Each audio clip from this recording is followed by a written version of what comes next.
to narrate the way, and the ever-steady Styxboy shall rot away your brain. Bad to the bone, bruise the fur, and pick up for days on days, and the great sound covers Boba Fett that bad writing to slay. We are all damage of damage. We are all damage of damage. We are all damage. The qualified, we are prepared. Woo! Friday night. Welcome back to the Qualified. I am back. I have power, and Dom's not here. Where in the world is Dom? He's getting signatures. He's getting signatures. That's what I know. More Boba signatures? More Boba signatures. Where in the world Dom's over? That's great. He's in Chi-Town getting Morrison's signature. So good for him. He's been tracking that signature for a long time, and he's been traveling. He's been having his heels for a little while, yeah. All across these great 50 states. We miss you, Dom. We miss you. That's some dedication to go con to con, getting signatures of everyone that's ever voiced, played, walked in a room with Boba Fett, or just said Boba Fett. Yeah. Yep. Polished his armor. Also, very, very importantly, happy birthday, Ed. Happy birthday, yes, happy birthday, Ed. Having his birthday today. So please hit that like button. Week. Hit that like button, because we're gonna have a great show for you guys tonight. We're gonna do some spotlight on some non-expensive keys that you can afford, possibly in a range from $3 to $100, because that seems to be the range. A sweet spot. We went from like minor keys. Yeah, I went from around 3 to maybe about 150. There's a range, but but some of the books are going down a little bit and may go down a little bit more. So they might be just ones to keep a lookout for. So yeah, because with the mutants coming in the MCU in 17 years or so. Strike while the news is quiet. That's the point. Yeah. You strike while the news is quiet. Yeah. Not while the news is loud. So let's say hi to the chat. We got GTQ Comics. Hey, buddy. And LeBeau, what's up, kids? It's my birthday. Happy 57. Boy. Happy birthday, Ed. Damien has 57. Oh, shit, buddy. Mama Bear, hello, boys. Hello, Mama Bear. I was just singing that. Nice. Three Rivers Comics, Gen X Rules, Ed. Now where's my Walkman? I got a Walkman in my closet. That I still listen to my music on vinyl, so. Joe and Bruce, I need my weekly dose of filth. I will try my best. I'm a choir boy. I don't believe in that stuff. I am not a choir boy. I do believe in that stuff. Canadian survivalist. Hey, buddy. FOMO. Yeah. So that's why I figured I'd pick some X books, because we're probably going to get a little lull here where we don't get much about the X-Men. And I figured, hey, let's look at a few mutants and some, keys and minor keys and stuff you might be able to pick up on the cheap, or at least keep an eye out for over the next month or so or two. Yeah, because most of the X-Men you can pick up cheap that appeared in the books over the last 40 years.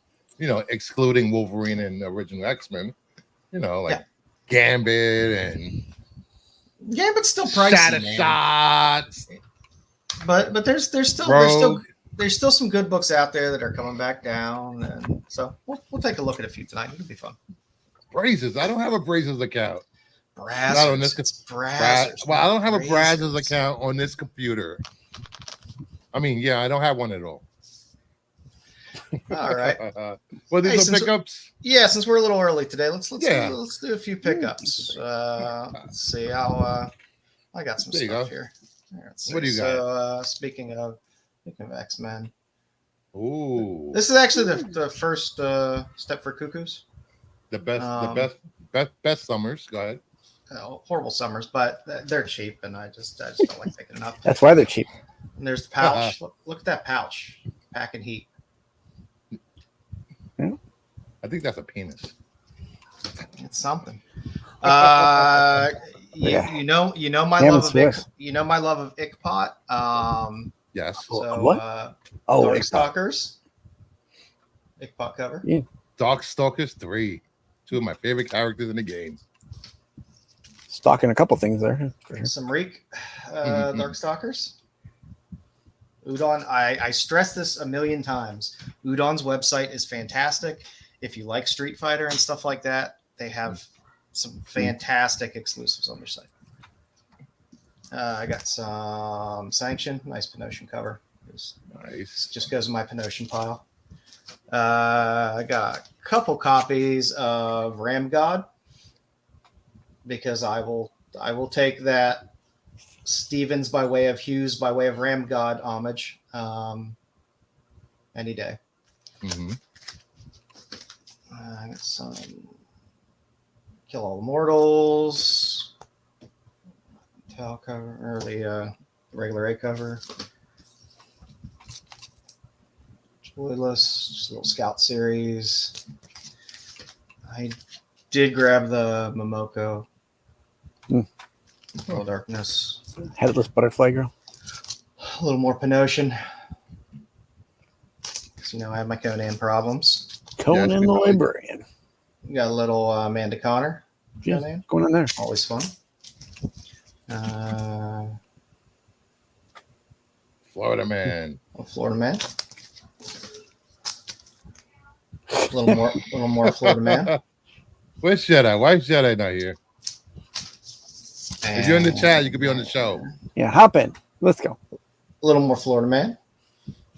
Is that If you want. Red 5 back there in the tank top? Yeah. And I did pick up. I've been picking up these whenever they put them out. The big old reprints. Oh, EC Archives. Beautiful Mm-hmm. Hollywood cover there. And I love Jasper Juvenile, even though the way he shipped this, I had some issues with because it just came in a plastic bag with no a sandwich bag. But I love Dynamite Diva. It's a great series. If you love underground comics, it's a fantastic series. It's very, very good stuff. It's a lot of fun. Jedi, we don't care if you have clothes on or not. Just have some underwear on. You can come on stream. I wish I had money Joe spends on comics every week. These you gotta realize Joe's comics are 3-4 weeks behind everyone else's, so he gets them all in one pile. They are. I have weeks where I get nothing, and I have weeks where a lot of stuff comes in. I've been very reasonable with my purchases. I haven't bought any like big books lately. I just been buying newer stuff that I like. Yeah. So let's start off with. I want to give this book another try. I picked up another one of these, Wonder Woman 97, to try to get a higher grade than a not. Oh, goddamn green screens. I don't understand you. You don't have a green screen, but you have a green screen. I don't understand the way that works. I have a green screen. There's the green screen. It shouldn't be on, but here we go. All right. So Wonder Woman 97, DCU. Hopefully I can get this in a 9.4 better. I love this cover. I love Boland. Then we got some X Factor. Yes, I picked up X Factor. Sucker. Scotty Young. Sucker again. Shut up. DC versus Vampires. I love this cover. I thought that was over. What World War V. This is the new series. Oh, dear God. Yeah. Wonder Woman's the head vampire, and Damien's trying to defeat her. I also got this cover. I really like this cover. It's Otto Schmidt. Yep. Then I got Gotham by Gaslight number 3, Kryptonian Age. How is that series? It's good. I like it. I'm waiting for it to finish up. Then and of course, I had to get the facsimile of. Oh, here we go.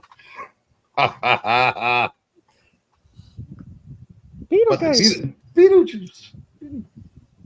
That to me, that's kind of like the only Beetlejuice one that I really liked out of the Beetlejuice covers.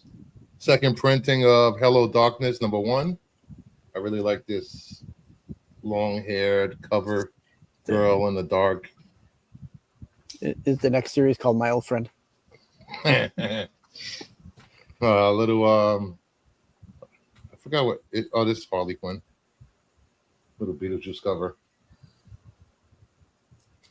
Then we got some Power Fantasy. Oh, Power Factory. Power Fantasy. Cover A. Cover B. That wasn't the cover A. I think that was the secret one because it doesn't have the square. It doesn't have the rectangle trait on it. Oh. Well, they sent me the wrong one then. I think they might have. I forget whether that's the secret or the one per store. I don't know. There were so many weird things with that. Yeah. Midtown made a mistake? Huh. Well, I mean, figuring they never know how to properly bag something and they put them in backwards and upside down all the time. So I guess I got the... I hate it when I get books that are upside one per store, whatever. Without the box. And then I got the 1 in 10, I guess. And then Werewolf Night. There he is. There's the man, the legend. Woo! The myth. You had to put on clothes, guys. Yeah. I told you they had to put on clothes. You could just came on with a hat. Werewolf by Night. Keeping my tattoos a secret from everybody. Yeah, the red band. Give it to him, Jedi. Give it to him.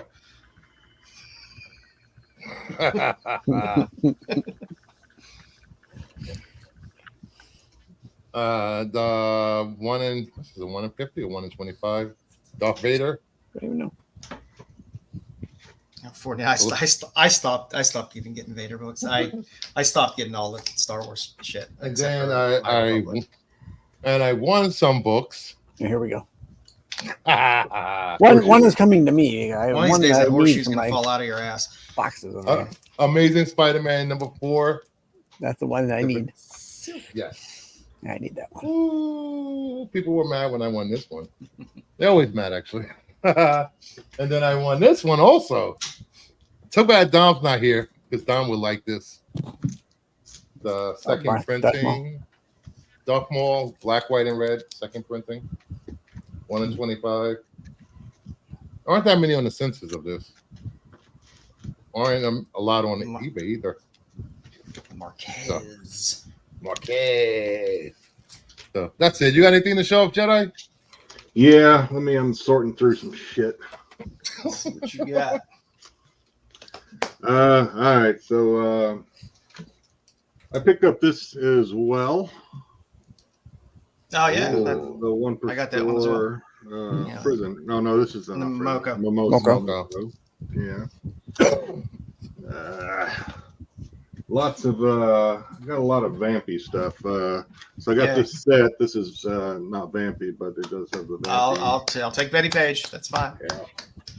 You're getting the golf clap from me all the way around. Another vampy. I'm going through these rush because I can't remember half the artists on these things. Another vampy. I do know this is Zerdy. It's the only one I remember. Nice cleavage. Vampy. Yeah, I mean, if you say Linsner, you're right like 50% of the time, so that's always good. Vampy. I don't know why I got this. I picked this up somewhere. Vampy. Nice. That Vampy. Most recent series has been putting out some really good covers. The Perillo stuff has been really good. Cover candy. What else I got? So I picked this up. I went in. So I already had this. So I went ahead and had the opportunity to grab the rest of the set. There you go. I like the Grim Fairy Tale stuff. All the Star Wars ones are great. And more vampy. Of course, I had to get all the freaking covers for this bullshit. Yeah, Dark Reflections one. Yeah. And then this is the prison. I know I picked up a prison. Yeah, that's the good one. Yeah, that's good. It's a good series. It's a fun read. I picked this up because I thought maybe I might start reading this thing. It's a Vampy Fundamentals, I think, or the Essentials. Vampy Essentials, the Warren years. Yeah. That's good because it's the Warren stuff, which is good. So that's it. I mean, I got other shit, but that'll do it. That's a good. That'll do it. I think I did more than Bruce first, so I win. For the first time ever. I gotta start. Yeah, you're right about that. I gotta start. Oh, I got one more. I forgot something. I actually finally got this book. I've been wanting to get this on a 9.8 forever. Finally got it. Green Lantern 38, 36. DCU 9.8. Nice. Love this one. Where's Dom today? Is Dom painting somebody's house or something? He's in Chicago. Is he trying out? He got called up to the Cubs this week. As we said earlier. Is he auditioning for Storage Wars or something somewhere? Joe, I'll show off 2 books. Okay, you got it. I'll show off 2 books that I got. This one I found in my cleaning boxes this week. I knew Joe would enjoy this one. It was a Wally Wood Heroes Incorporated. Nice. Dragonella. I have a Heroes Inc. book somewhere. His canon stories are fantastic.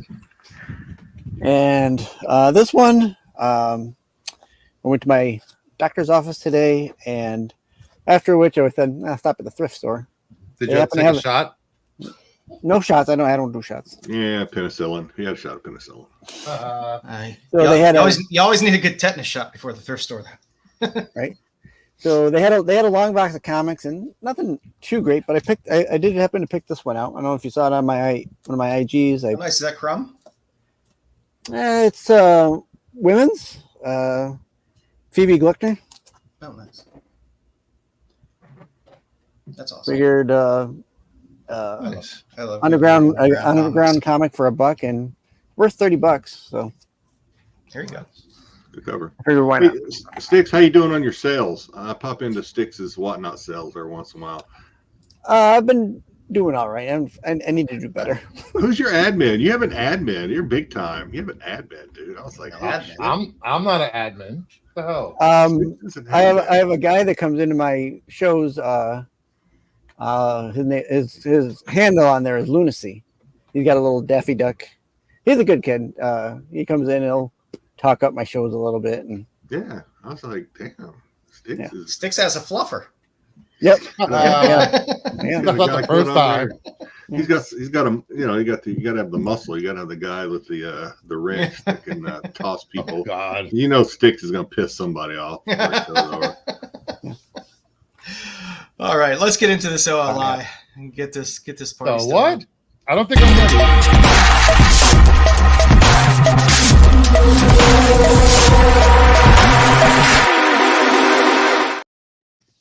Oh, it's loud. Yes. Welcome to the OLI. The books that were not hot enough to make the top 10, so they are here. First up, we got D23 Expo Wolverine and Donald Duck exclusive comic variant set of 2. 30+ sales, average of $250, a high of $1,200 for the set. And these were given out at the panel. D23 panel. So that was the only way you can get these. Yeah, I hate Disney covers. So that's how I feel about these. Yeah. I don't like them. But these exclusives always do well when they give something out at a panel like this, especially when you have Marvel characters and Disney characters on it or whatever. Yeah. They always seem to do well. People will give their first-born child for these covers, these Disney covers for some reason. No. Yes. And why wasn't it? $1,000? 1.2? What? Yeah. $1,200 for the set. Somebody was impatient. People like this stuff, and it tends to be a bit limited. So I don't know. And again, why isn't this on the top 10? Because we don't put exclusives on the top 10. So that's why it is here. This falls And into that category. You can't pick this up at your LCS. Was it a one-off 1,200 purchase? It was the only one that, right? Yeah, it was the only one that was an outlier. The rest were around 250 for the pair. I wonder if whoever bought this. Somebody had to clean some money. Yeah. Whoever bought this, I wonder if they bought it. I wonder if they're more into Disney or comics. Probably Disney. I think so. I think Disney-ania people are flippers. They are, but it's just weird to me because like you're really into Disney. Do you really want Marvel characters on it? And if you're really into Marvel characters, do you really want Disney characters? Well, now you do. I guess. I guess you could kind of say that they're Disney characters because they own them. They are. But yeah, it's a fine line. I mean, I don't know if I'd want a comic where we're saying, "Well, welcome, Donald. You got 10 more years, so you're free for use." Yeah. Styx is making a lot of sense today. Good old free use, Donald. Thanks, Jedi. Appreciate that. It's a first for everything. It's a bad omen. No, I'll take it. There's a blue moon coming next week, so Super Moon. Yep. So, next up, new X-Men 114, the worst cover ever for an X-Men book. Around 20+ sales, average of $20 to $25. And this is back on the OLI because they are using the costumes, uniform spec. They're using the uniforms for season 2 of X-Men 98, 97, whatever it's going to be called. Yeah, that's shitty spec. Yes, it's the shittiest thing I've ever heard. Yeah, this looks like something I would do to a T-shirt when I was a kid because I wanted to like play X-Men or something. Those are puffer jackets. Those are dog crap, is what they are. The LL Bean branded. I mean, the series got a little heat from the Cassandra Nova stuff, and then you got the outfits, and so it was fun. Quietly is fun. If you want to spec on someone's first appearance or first fight against someone, whatever. But if you're going to start specking against jackets and what's next, shoes and people are paying $65 for Wolverine on a cross because it showed up in a movie. So, it's funny because that's a good story, I guess. It's funny before this whole backhead about the uniforms being used for season 2.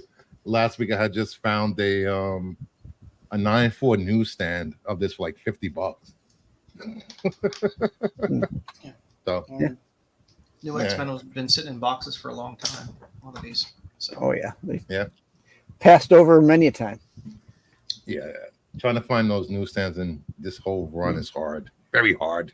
I mean, even on this cover, Cyclops looks like a Harryhausen Cyclops. Well, he always looks like a dipshit, so it's yeah. Sometimes I feel like people that buy this stuff. Sometimes I feel like I'm just too smart to be in this hobby. That's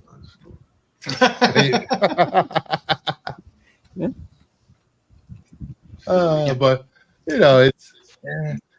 it's the X-Men. People will buy anything. That's true. Like I said, you got some interesting stuff that goes through there, and Morrison takes things where other people won't take it. So it's I will say this: people bought the whole Krakoa thing. I don't know how people read that. That was just, but whole thing. X-Men fans, just like Spider-Man fans, crappiest stories, but they'll still eat whatever buy shit's fed to you. Yes. Thank you, man. Have some more. All right. Next up, Please. Justice League number 7 from 2012. 20+ sales, selling around cover price. A high hit CGC 98 of $75. This is on the list because James Gunn posted a symbol for Argus, and this is Argus's first appearance. Argus will be featured in season 2 of Peacemaker. Greatest TV show ever. Argus is a group, right? Not just a person. I got a question about this. Go ahead. Who the hell's Argus? It's a group. Styx kind of government group. Yeah, they're government group. They're kind of like not like Star Labs, but that kind of idea. Like They watch superheroes, right? Metahumans. Yeah. Oh, they're watchers. Okay. Yeah. Try to keep them in line. Yeah, watchdog group. Yeah, you can find this. You can find this book in back bins for like $1, $2. If you're lucky. 25 cents. It is a good cover though. Is that Yeah, top? it's a good cover. I don't like the top part. What they did there, they should have. Yeah, I hate it when they throw stuff. That Like that. Slice logo is not good. I hated that freaking Justice League logo. Hated that logo so much. I didn't mind it. Mainly because they would script the dark over it for Justice League Dark, and I was okay with that. August is like Shield. There you go. Correct. And, Thank you, everyone Mom. has to kind of have their own thing in DC versus Marvel. Hey, well, Cosmic, you're right. Grant Morrison is one of the top writers our generation was. But next up, And he had a nice cameo in Flash. Future Foundation #1. 40 plus sales, average of $10. High CGC 9.8 of 125. This is on the list because Future Foundation White dog shit 2 Spider-Man. will be in Neighborhood Spider-Man animated show now. So they took Marvel Spider-Man and I don't know who is this. Like, is this Fantastic Four? Yeah, Fantastic Four. Four. They put them in Stormtrooper uniforms. Yeah, this is after Johnny Storm died. Yeah. He deserved it. He talked too much shit. Hey, Dub. Good evening, gents. I Dub. appreciate this show for speaking the truth about X-Men. That's what we do here. I love old X-Men stuff, and I like stories every now and then, but I don't know what he means by that. Does haven't been able to get aboard it lately. Listen, I will say this. I loved X-Men up until the point they went through the Siege Peril. And it was so crappy for like 20, 30 issues. I was like, it was so bad. I don't know what they were thinking. And people love that cover with Wolverine on the cross. Yes, that is part of that run. I still hated it. Thank you. Yeah, That's the one bright spot in that run. I need less X titles. I guess. It's just too many titles. They're like, hey, we're gonna pare everything down. We're gonna kill the Krakoa stuff off, and we're gonna reboot. But instead of just rebooting with a couple titles, like, and now here's 10 titles that we're gonna throw out on time. It kind of sucks. Here's an X-Force team that nobody cared about. Yeah, old white dog shit Spider-Man is catching a little bit heat, not much, but the book's moving around. There's a handful of different covers on this as well. Yep. So you can pick this up in the back bins. $1, quarter, just Styx. Kill or be killed. You ever read that? I like that. Hey, Kings, what's going on, buddy? He's a watch of the show. He knows us very well. Next up, Legend of Zelda #1, handful of sales. A CGC 9.6 hit a high of $380. This is because casting news of Legend of Zelda the live action, I believe, movement on this project. But I don't care about Legend of Zelda. I don't care about Links. I don't care about the princess. I will not be watching this. Well, excuse me, princess. Well, I want to watch live action of characters walking around cutting grass looking for stones. That's all you freaking do in that game. I hate that. The Triforce. What a win. God. Zelda 380 seems like a good deal. I can remember when I was... 9.6, yeah, because these books are pretty beat up, too. When I was in college and, like, dollar stores started to become a big thing, they had 3-packs of these in the dollar bins. Really? How many did you get? I got 1 pack. That's it? That's all I got at that time. Do you still have it? I still have it. I wish I had bought them all. I'll send you my address. Let's say you great if a 9.6 is selling for just under 400, a 9.8 if it got to be like what $700-800. Oh, I'll check. Why? Should be. But again, if they put it in those plastic wraps, like if they put it in the plastic wrapping, like Styx was saying, you might not have a lot. Oh, mine's not in the plastic wrap anymore. Yeah, you took it out, right? I Yeah. took I'm mine glad, out. I'm glad you took it out. I read my books. At least then I did. I do have some still in the plastic. But Well, okay, not this. Styx like I read my books. Sorry. I didn't have them at the time, so I wanted to read them. 9/8 for the last has a year average of $1,163. Wow, really? 90-day average 1,000, and it reached a high of what's the high? Back in February of 2022, a 9/8 cost someone $2,494. Wow. How many 9/8s are on the census? Thank you for the little tidbit there, Frankie. We have 537 graded. That's pretty good. And we have print run. 150 that are 9/8, 146. Wow. Blue label. I'm surprised. And 4 signed. I am too. I'm surprised. Signed by who? I don't know. Wait. These are Who's the cover by? Pretty beat up. The cover is. They're coming, Kings. They're coming. We got to get Janet, bullshit. Janet Jackson. There's I don't some, know. there's some boobs. There's Janet some butt. Jackson. There's some butt for you. Janet Jackson. I think it's. Hold on. Let me look. What Janet? Janet Make me Jackson. do. That's Miss Jackson. If you're nasty. No, that's one of the interior artists. Rodney Ramos did the cover art. There's some titties Oh, for you. Ramos. This cover reminds me of Saturday morning cartoons, so that's why I like the cover. There's also a second print that's going. You can get for a 9/8. You can get less than $500. Yes, as Frankie noted, the sword is behind the trade dress on the second print. Yes. Good to know. I'll have to dig I that tell up. you the story about my son. I was asking my son because I don't play video games much. My son's like, I asked my son, what video game can I play where I don't like have to fight a bunch of people because I just don't have the dexterity and shit. He goes, play Zelda. I'm like, all right. So I started playing that shit. All you do is walk around cutting grass and looking for rocks and coins. It's like this is like I know I'm old, but I can like, do more than that. I don't have the dexterity for shooting games anymore. Yeah.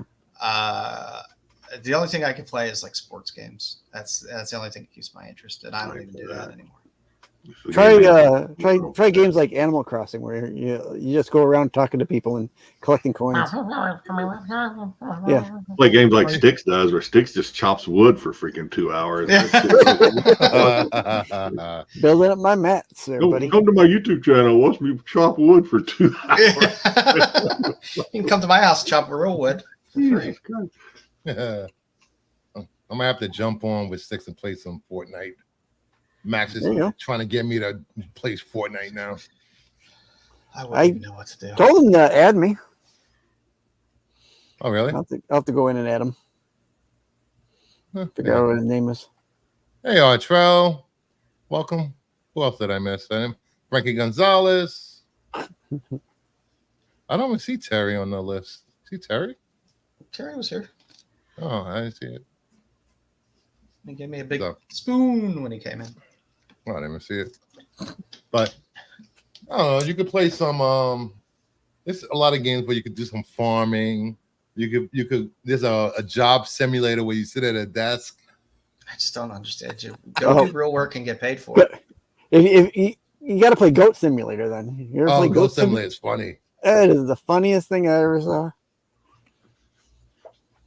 I don't know how you people have so walking much around as a goat, just beating your head against stuff. You know, they have games where you can dating simulations where you meet girls, go out on dates. It's not cheating. I can't play it.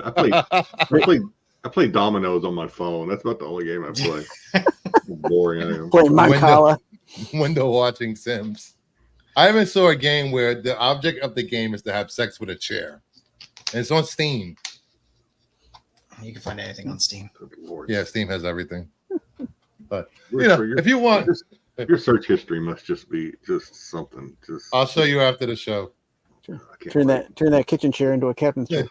You might want to have some bleach handy to wash your eyes out. Swish it around a little bit too. But if you want to hear more about Outside Looking In, the books on Outside Looking In, head over to CBSI.com. Check out Pete's write-up, and you can check out the CBSI Hot 10 that was at 9 o'clock. If you missed it, go back and watch it. We had a lot of fun this week on the show. All I have to say, there was an appearance of the first facial. Oh boy. Oh boy. Yeah. That's all. I gotta watch it now. I don't even know what that. I don't want to know what that means. It wasn't me. I know I'm gonna regret it, but I kind of feel like I got to see it. It was the Deep V guy. It was in Marco English. Oh, God. Yes. You know how that Maybe goes. we have different definitions of facial. I don't know. Well, I'll let you know. He tried to clean it up. Hold the So- pause to the end. Continuing with our own magazine covers for this week. Ah, Little with a little nice Mark Brooks art from the SDCC exclusive that he had out there. nice. It just seemed to fit appropriately for the week. And only 69 cents. Yep. Nice. For the now and later this week, if you hop on Boom Studios, you can still get it. There's the limited edition. Bengal did They sure an do. Akira homage for Sir, which is a new Boom book that's out. So if you like motorcycle jousting, it's quite an interesting book. So finally, there's Huh.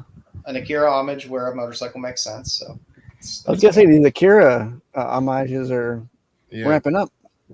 They're becoming the Yeah. new ASM 300s. I'm trying to remember what this one was limited to, whether it was limited to 250 or whatever, but you can get it at cost off of Boom's site. Boom is pretty good about that. I just like I love Udon, go to Boom and check what they have if you're looking for ratios sometimes from Boom, or they do these Boom reserves where they only sell them off of Boom's site. And they're actually pretty reasonable, and they put them on sale a lot. I've noticed a lot of publishers are starting to do that. Like Mad Cave started to do that. They have an online exclusive. Yeah, I thought PP Poo Poo had come out already as well, but it didn't. It actually Why comes do you out do this that? week? Why do you do that, Joe? Because it is an Eisner Award winning. No, I mean you put it at the very last comic on the screen, so I don't even pay attention to what you're saying about the other two because I just can't get past this comic at the end. There's so much going on in that freaking comic. It's just blowing. All right. I like old school underground comic stuff, and this is right up that alley. So I'm not into PP and poo poo. So and again, this is Caroline Cash won an Eisner for this. So I don't know what the story's about with PP Poo Poo, but you have to just dig right in. And I will continually keep putting Into the Unbeing covers on here because they are all insanely amazing. They normally only just do an A and a B, but both covers are fantastic. If you like good horror covers that are just really detailed, but not so detailed that everything gets lost in the mix, these have been really, really fantastic. So it's a nice little series from Dark Horse. I would suggest picking it up. It's fun. Yeah. that PP. I got more to say about PP Poo Poo. No, I mean this reminds me. What was that movie that just came out, Part 2, where you got the emotions inside the girl's head, taking her through adolescence and stuff? Styx, Oh, Yeah. That Disney movie. Yeah, the Disney movie. And here you got these things living in this dude's head. It's just like, fuck it, just let him get high. It's just like, just get Inside Out. That's what it was. Inside Out. Yeah. This guy's got some bad stuff in his head going on. They're like, yeah, just let him smoke a joint. Just let him do it. Been a long day. Again, it's one of those things that I thought it had been out, Might be. but apparently it wasn't. And so apparently it gets released this week. Again, it's one of those, it's a book that won some awards. So, yeah. I heard that those Inside Out movies make grown men cry. That's what I've heard. I have not watched them yet. Is that true, Styx? I haven't seen it, but I heard it's an emotional ride. I refuse for the audience. So, yeah. I have been told that the tears are signs of weakness. Bruce, we should do a live screening of Inside Out and just see who cries. Flash is alive. Watch along. My money's on Dom. I bet Dom cries. I think so too, because I think I was the only one in my theater that did not cry during Godzilla -1. Dom, maybe Dom might not ever went through puberty. I don't know. So in the future, I threw in 2 slides this week because there are a handful of books that I kind of liked. I did like this in Huckley Cuckoo's variant. The Cuckoos don't get a lot of covers, so I like Step for Cuckoos. So my enemies consume my tears, Joe. A sign of weakness. Drink the blood. So yeah, it's a good in Huckley cover. This NYX book hasn't been the best, but I will pick it up just for a Cuckoo's cover. Also, the Poison Ivy Swamp Thing crossover that's coming, Feral Trees. There's a beautiful Clayton Crane cover there. Have they done a crossover Swamp Thing with covers? I thought they have had a crossover before. Yeah. I don't know if it was in a series or whether it was just they showed up together in books, but I thought they had a crossover series. It just seems like the right combo for a book. Yeah. But it's a nice Ivy cover and it's a nice Swamp Thing cover. So it's a little twofer, which is nice. They made it look a little hulkish, but still good. Another new series from Distillery. Distillery always has some pretty cool covers. Come Find Me, an autumnal offering, #1, the Hamlet Machine variant. It's just a good creepy horror cover where he also got some titties on it. So it's a good cover. You know what? I think I need help, man, because I've been saying that for years. I'm starting to believe it. I might need a referral to a good physician. So, you know how like how your mind works, you look at clouds and your mind like wants to make an image out of the cloud. That's just the way your mind works, right? It sees stuff and it tries to like rationalize it. When I looked at this, for some reason, to me, it looked like a hand was coming out of the ground and grabbing this girl's boobie. That's what it looked like to me. Oh, okay. Am I the only one that sees that? I kind of can see that now if I step back and look at it quickly. Yeah. We do. I don't know. I dig these Distillery books a lot. Granted, it pisses me off because I have to buy magazine-sized bags and fit them in different places. But they do have top-notch talent on a lot of this stuff. I think Becky Cloonan's doing this one. So this book. Go ahead. I was just wondering, do you think Distillery's ever gonna like? Okay, it was a good experiment, but let's go to regular floppies comics. It would be nice. I mean, they seem to do pretty well with the stuff they're putting out. They have some momentum behind them, so it should last for a while. But I would like.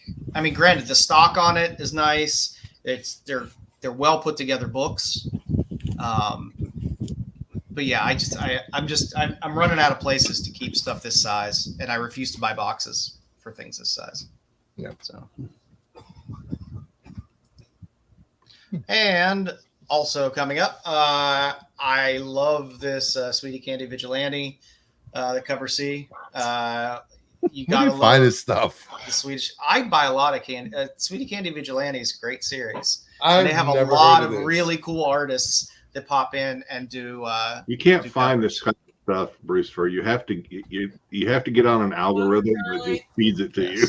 Yes. I'm convinced that I don't think you can find this stuff. Oh no, I search through everything that's coming out that they will show covers for up until right now, November. and I go through every single book to find these things. Yes, you thought my search history was bad. Joe's is probably 10 times worse than mine. I'm just looking at previews. He's on a watch list or two. But yes, Sweetie Kitty Vigilante it's a Dynamite book, so you can get various versions of this and at whatever price point you're looking for. But I like the Swedish fish piranha Swedish fish. And you're getting a Copper Tone homage as well. So it's just it hits on a lot of feels. Yeah. So for anybody wondering, Joe's search terms are smut, boobs, and toes. Very aggressive. What a coincidence, Joe. Those are my search. So and she got a peppermint surfboard too. Yeah, a lot of okay, yeah. I'm digging it. Yeah, they always pull a couple artists in. Swedish. I think Joe Chiodo done a cover for them. They've had a handful of artists that I really like that pop in and do covers for this, even though it's a Dynamite book. So take that as you will. Don't encourage him. It's like I said, you pre-order these things now. If you just like the trade dress, you can get this for $297 or $279 with the discount if you pre-order the stuff. So you can get this stuff cheap. I know I frequently have stacks of books, but I order my stuff months in advance.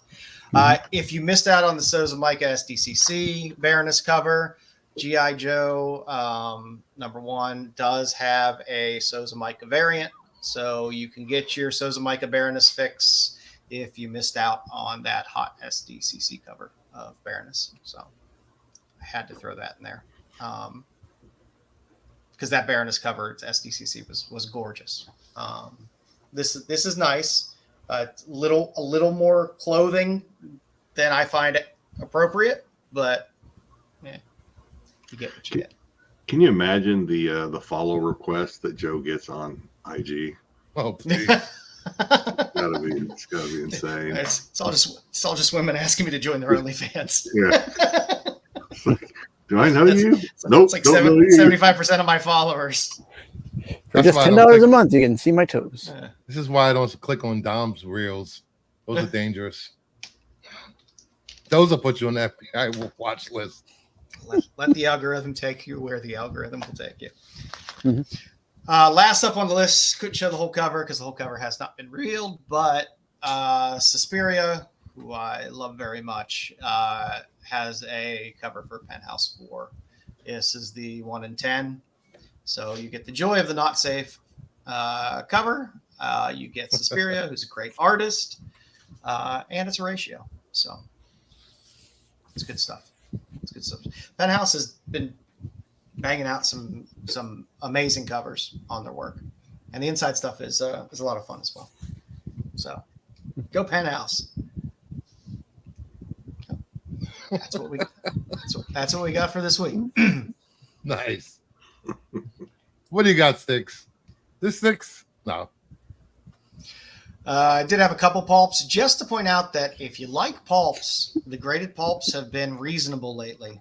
You can find, if you're into really cool sci-fi and some of this older stuff and are maybe looking for some slabs, maybe dip your toe into pulps.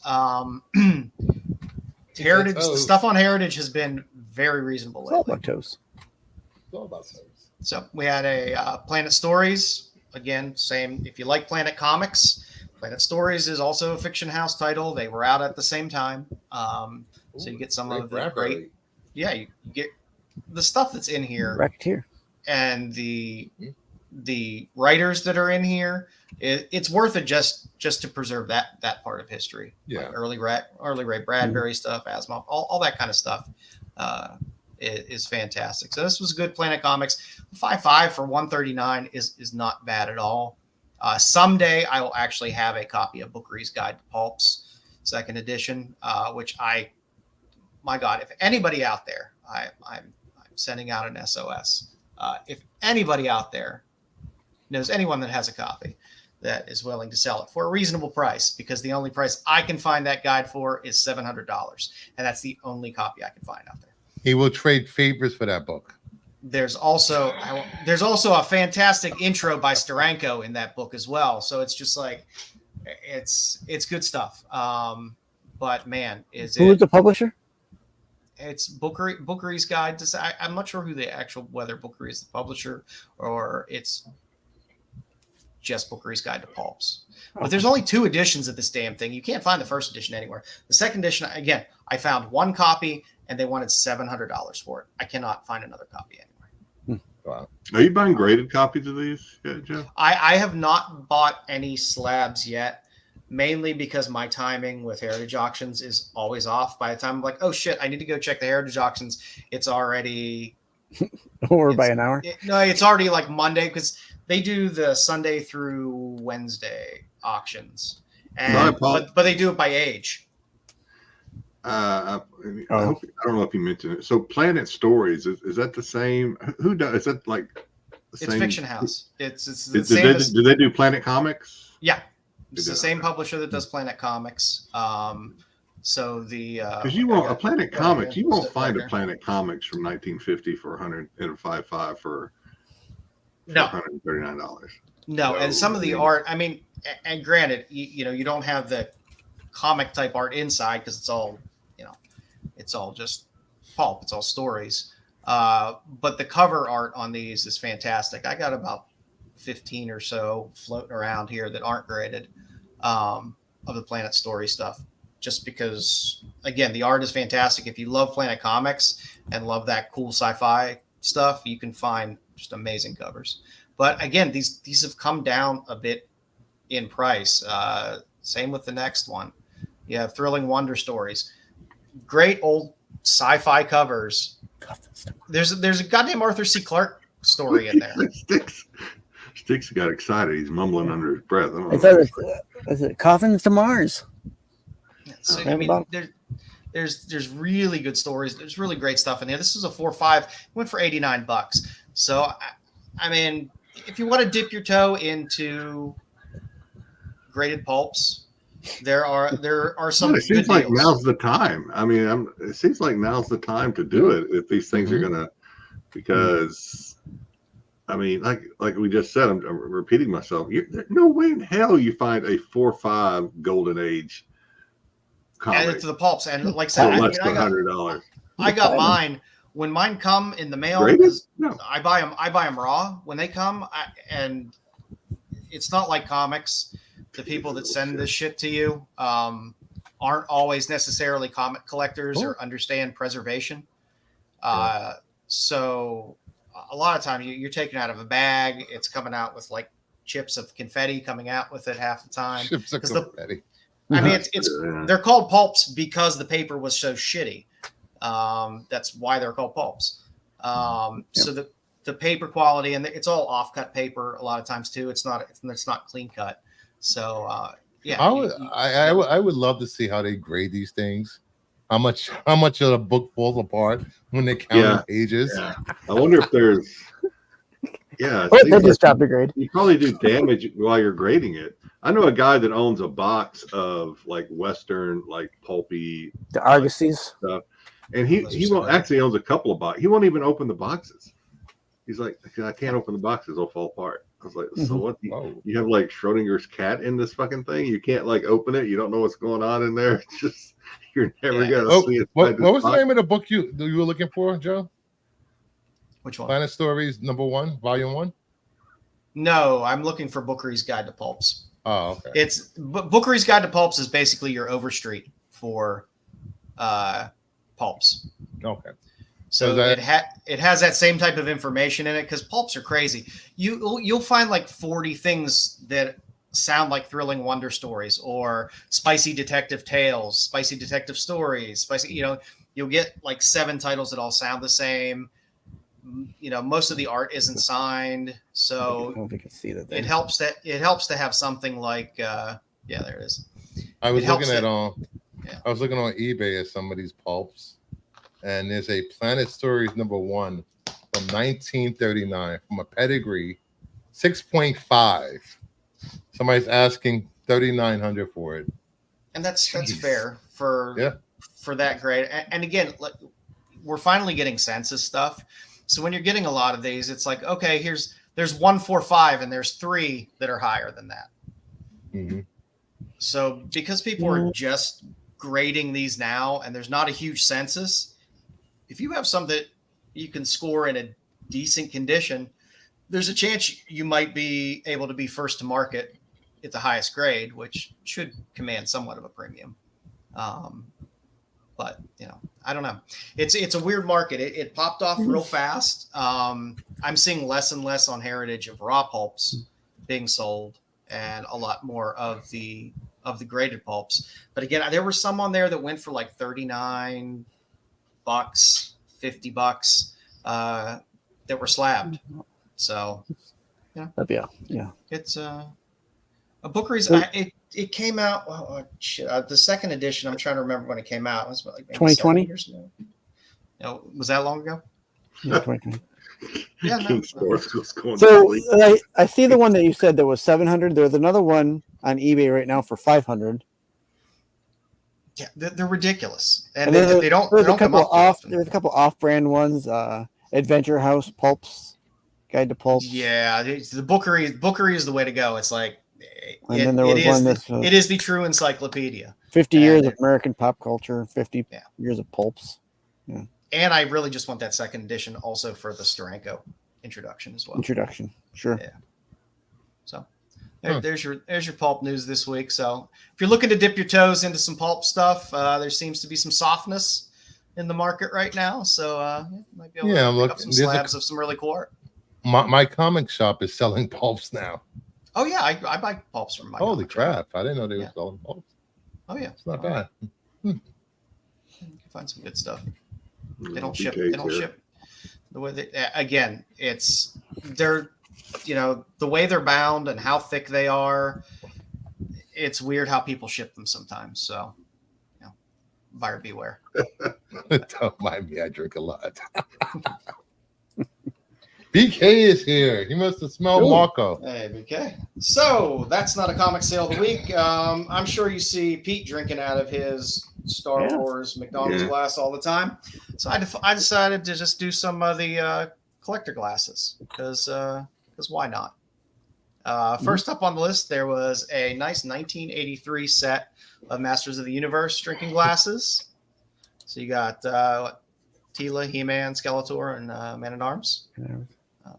Pretty nice glasses. Went for $355. Best offer was accepted on that, so it's probably a little less than $355. But hey, that's what somebody had them up there for. Like I said, you go into mom's attic and some of this shit's still laying around somewhere. Yep.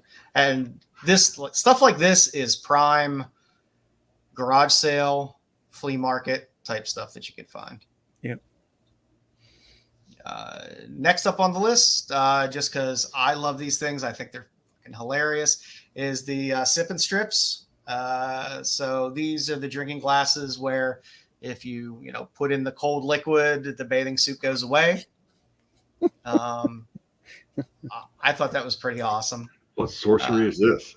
And it was a set of 6, which was also pretty nice. I would have shown larger pictures, but I probably would have got flagged for the heavy 70s bush because you can see it through those white swimsuits. But these I always thought these things were cool as a kid. Anything where you put a hot liquid in or a cold liquid in and it changed stuff on the cup, I always thought was cool. And what's cooler to disappear than clothes? So. $200 wasn't bad for this, and they were still in the box. They were new. They were nice. You would find the only perverted glass set ever made. Yes, I'm good. Joe is a connoisseur of all things. You are correct. You are correct. That's I'm a sommelier of smut. I can imagine walking into like one of the, I don't even know if they still have them anymore. The internet might have bid them in, but you walk into like an adult bookstore or video store. Joe looks like the kind of guy that would probably be sitting behind the cash register. What you looking for? Oh man. So yeah, always good stuff. Always good stuff. These things, these glasses though, because and I can't speak for the glasses in the middle, but those glasses, like the kind you used to get at Burger King and stuff, I've thought about trying to get them again. Of course, where I live, it would be hard to get them shipped here. I'm always nervous because those things are fragile. You can kind of see it in that Smurf set. That's not thick glass at all. Those things. No, it's not. No, they take a little pop in the wrong side. I mean, because I had the full. When I was young, I had the full set of the Star Wars ones. I guess it was the Empire Strikes Back set. And over the years, and my family, we used them. You know, they were used, so they got broken over the years. You get broken, and the paint or whatever chips away at them over time. Whereas I was really amazed. I still have one of the Smurf ones. That is the third set there. But that set of 13 of the Smurf ones went for 119. I still have one of those that still isn't broken, and I still have one of McDonald's did Super Bowl ones for the Steelers back in the day. And I don't know if they did them regionally for other teams when they won as well, but it was it was the late 70s. So you had it would have 3 of the Steelers. It would have the score of the game. It would have some of the. I have the Looney Tune ones, the PepsiCo, Carol's Looney Tune glasses, like Daffy Duck, hand washing is best. But the ones that I found the most of, I didn't put them on the list because I wanted more interesting ones. But the ones that I found the most of that are available that actually go for about $200 is the set of the Care Bears ones. I actually have that set. Yeah, I think it was Pizza Hut. Hut. Like I said, these are like weird things. These are great garage sale finds because people are just clearing stuff out and they don't know what they really have. Do fast food? Do they still do this? I know I haven't seen it do it around here. They do tumblers now, like the plastic ones, but not glasses. Can't get a hamburger for less than $10. They're not giving me glass. Actually, McDonald's has the adult Happy Meals now. They have the glass. What's in those? What kind of toys are in the adult Happy Meals? Well, they have glasses in there now that I remembered to celebrate. Right over Styx's head. He's just like, hamburger shaped. I can't even say the word. The last time I remember Burger King doing a glass was they did when they first did when Star Trek when they first started remaking the first Star Trek movie. The motion picture. No, not the Shatner ones. The ones that came out. What's his name? The Abrams ones. The JJ Generations. Abrams ones. Okay. Burger King did a set of glasses, and I bought them. I gave them to my brother, but that's the last time I can remember a restaurant doing that. Mm-hmm. But they were. It was something decent. If you got it from a Pizza Hut or a McDonald's, it was something decent. It wasn't an absolute piece of shit like this now. Joe's house, his mom was like, "Go get the fancy, fancy glasses." Yeah. I'm breaking out the Empire Strikes Back. You got something coming over. Yeah. Yeah. Always. I had the Dagobah one with Yoda and Luke, and I had the Lando one as well, which I always loved. Styx was so poor. He had that's not butter salad bowls. Eating breakfast out of a Country Crock container. Oh God. Cool Whip, actually. Country Crock cereal bowls. Oh yeah. Cool Whip. Yeah. Cool Whip. Yeah, that's a better one. Yeah, Cool Whip. I wish there were more nude ones, but there weren't. Or I probably would have put them up. But while looking through these, I had to pull those up because you not only got the novelty of a glass, you got the added novelty of the swimsuits coming off. Yeah. So the ones that are things that are also good are the novelty pens where you put them upside down. No, I have. Let's see. I'll grab mine. I think I have it up here. Of course you have them. I wonder if you take a black light to his room. All over the comics. Like a Rorschach. You'll get your novelty pen here. Jackson Pollock, as you were. Let's see. Let's see if I can. Oh, there it goes. There goes the swimsuit. Yeah, well, we're demonetized now. Yeah, no, it's just a butt. Thanks a lot, Joe. Yes, this was a Frank Cho. Oh, Frank Cho, yeah.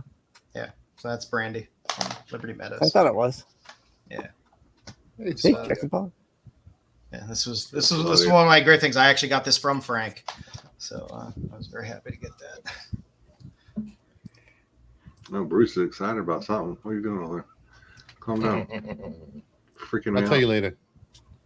Hands on screen. Hands on screen. All right. Styx didn't give us a game this week. No Styx game gave this us something a little different this week. So You didn't have anything to Jedi is disappoint going us? to appreciate this because he's already kind of mentioned it already in his little time that he's been here today. So the new Fortnite season came out, and I thought I'd go over some of the skins that they dropped for the Battle Pass this week. Fortnite. Yep. It's a whole Marvel themed season this year. So, and they got Wolverine banana. What the fuck is oh yeah. We'll get to it. Silverine. Yeah. So Doom is in Fortnite. Please tell me that's not real. Oh It my is God. real. And yes, the first one up is Peelverine. The one here on the left is the Lego version, and then you got your regular version in the middle. And then they gave him a little emoticon there, you know, like the little meme, him looking at the banana.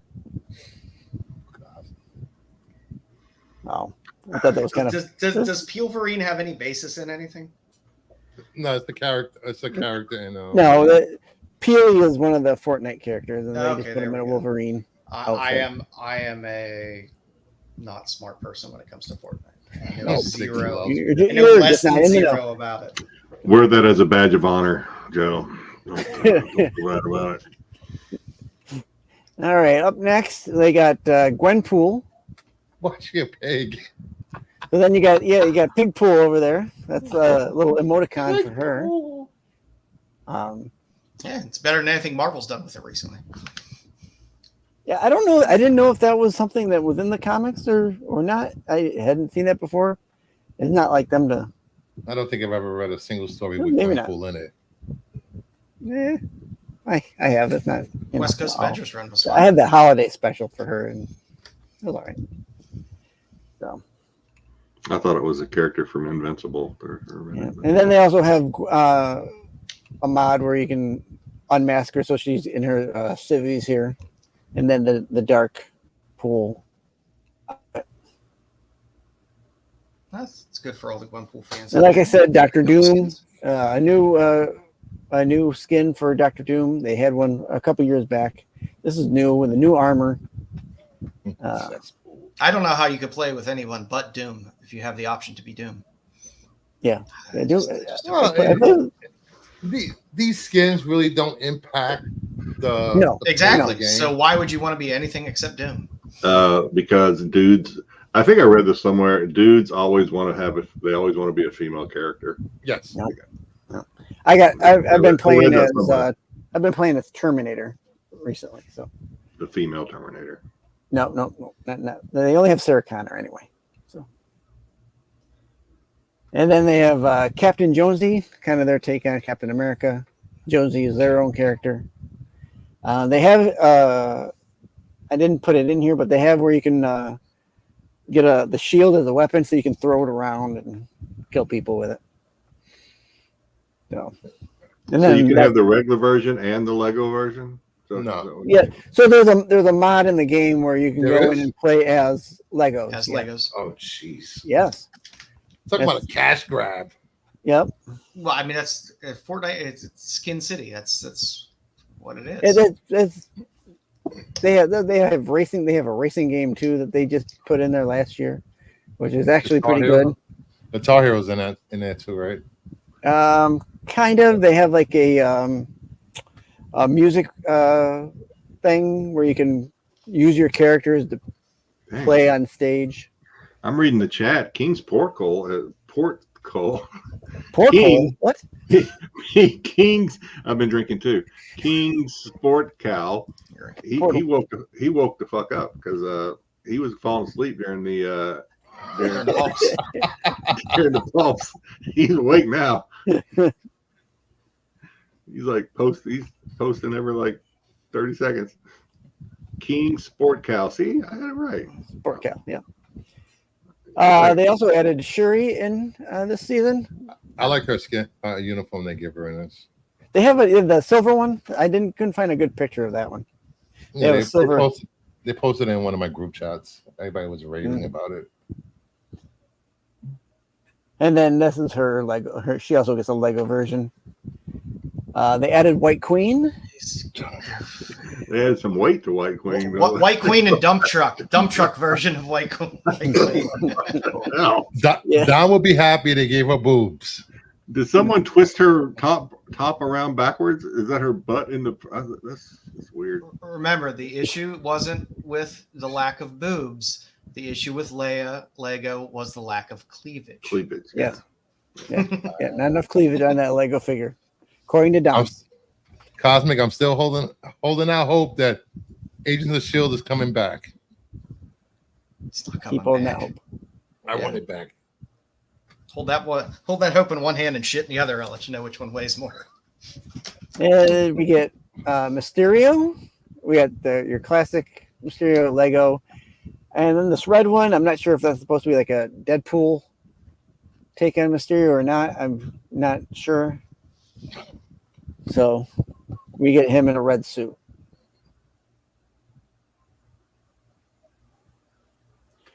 And you get War Machine. Yeah, that Lego. If the head is that big on the Lego, that's huge. It looks huge to me. I don't know. And then you get Iron Patriot. That Lego got attitude. He's pissed. Yeah, he looks pissed off. Quite frankly. Why is my first appearance not worth more? Yeah. It's because my suit's black, isn't it? So I think I asked you this because remember we did this a while back. Because actually we did the Star Wars ones. Yeah, we did Star Wars. We got good views on that one. So you have to buy these or earn them. You buy them, right? These ones you can earn. Oh, you can earn those. These ones you earn in the battle pass. Yeah. All I know is that there are some mods that you can buy. I know my friend's son has spent $3,000 to $3,500 in skins for this stupid game. Yeah. Not me. Got to be free. It's an amazing business model. Yeah. Yeah. This is kind of a teaser for later in the game that they got this Iron Spider suit, Peter Parker. They come out, and these are kind of you get the little skin wrap, that little paper up there, and then the back bling of the arms. I see he has a guitar. And the Iron Spider guitar. Probably has his pickaxe. So this is the game where you were chopping wood, right?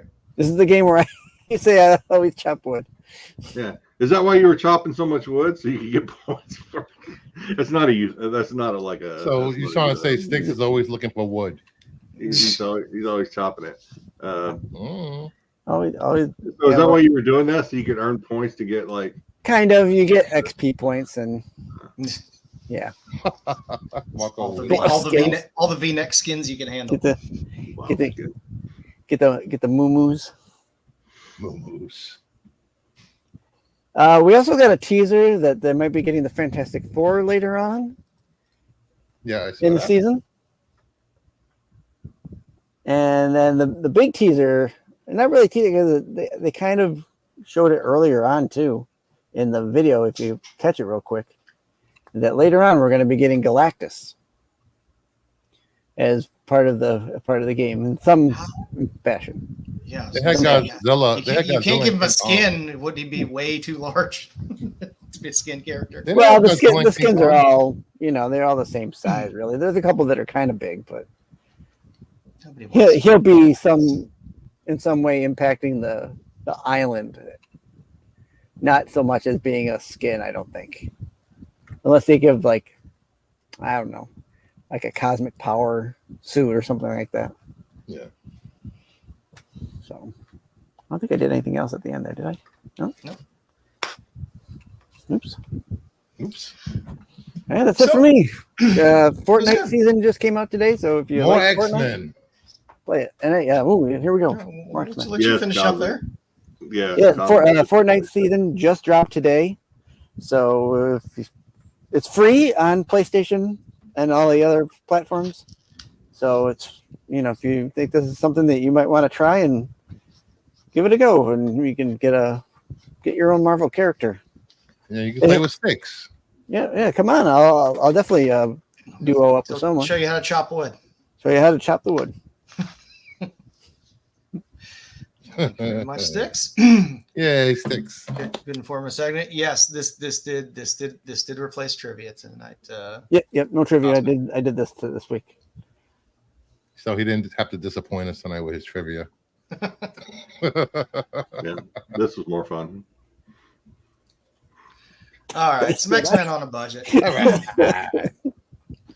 I figured I'd go through a few characters, few books that are still reasonable to pick up.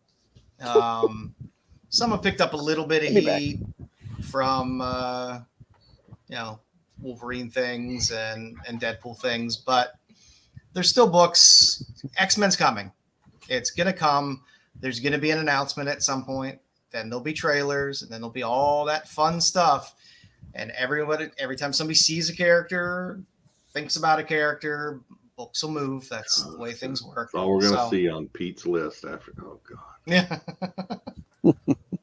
So, first off, I figured I'd go with Psylocke. So, a lot of these I chose as raw books because sometimes you can find them in pretty good shape raw. And there's sometimes a nice, decent premium on a turnaround if you can squeeze a nice 9.6 or 9.8 out of them. But first up, where you actually get Braddock on her actual first cover. It's not her first appearance because her first appearance is in the earlier Captain Britain of this title, but this is actually her first cover appearance, which people like characters on covers. You can find us in a very fine raw. This is the UK series, so it is not comic sized. But if you don't want to go for the first Braddock in the guts, you can go for her on the cover. So I thought for $25 in a raw, that wasn't too bad for a good Bronze Age book. Next up, you got your first Psylocke, if you will. Which is that New Mutants Annual 2. This book sells all over the damn place. The price is always all over the place. There's always a lot of them that are out there. So I would always say this is not a book to chase. This is a book to start looking for if you don't own it, or if you want to upgrade to a higher grade. Just take your time with the book. You will be able to find decent copies cheap if you bide your time on it. Yeah. You can get a near mint raw. Oh, sorry, go ahead. No, I was gonna say, finding this book in direct is easy. Mm-hmm. Finding this in a really high grade in a newsstand is hard. Yeah. Very hard. It is tough, but it is still doable. You can get the direct in a near mint. When we say near mint, we're talking like 9.0 to 9.4, but sometimes people list it that way, and it has things that can be cleaned up a bit, and you get yourself up to a 9.6 or whatever for $40. Yep. I don't think that's a bad raw book to have if you can find it cheap.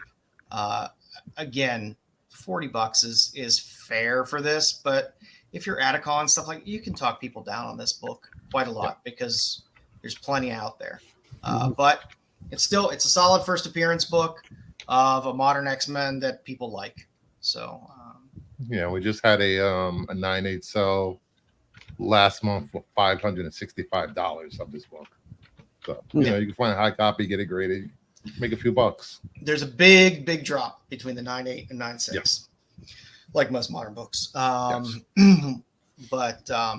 again, if they tell us we're going to get Psylocke for some reason in X-Men, I'm sure these books will move again, and a $40 investment for a decent copy of the direct is a nice entry point if you don't have the book, just to buy, throw in the box, or if you're looking to upgrade to a cleaner copy. Psylocke wasn't in. Was Psylocke in Deadpool Wolverine? No. Was it? Okay. And that's why things have cooled off a little bit for her as a character as well. But people like the character. The character does extremely well in comics. Anytime you throw Psylocke on a cover, it does well. I think she has a new solo series coming out too. Yeah, I believe so. So, Yeah.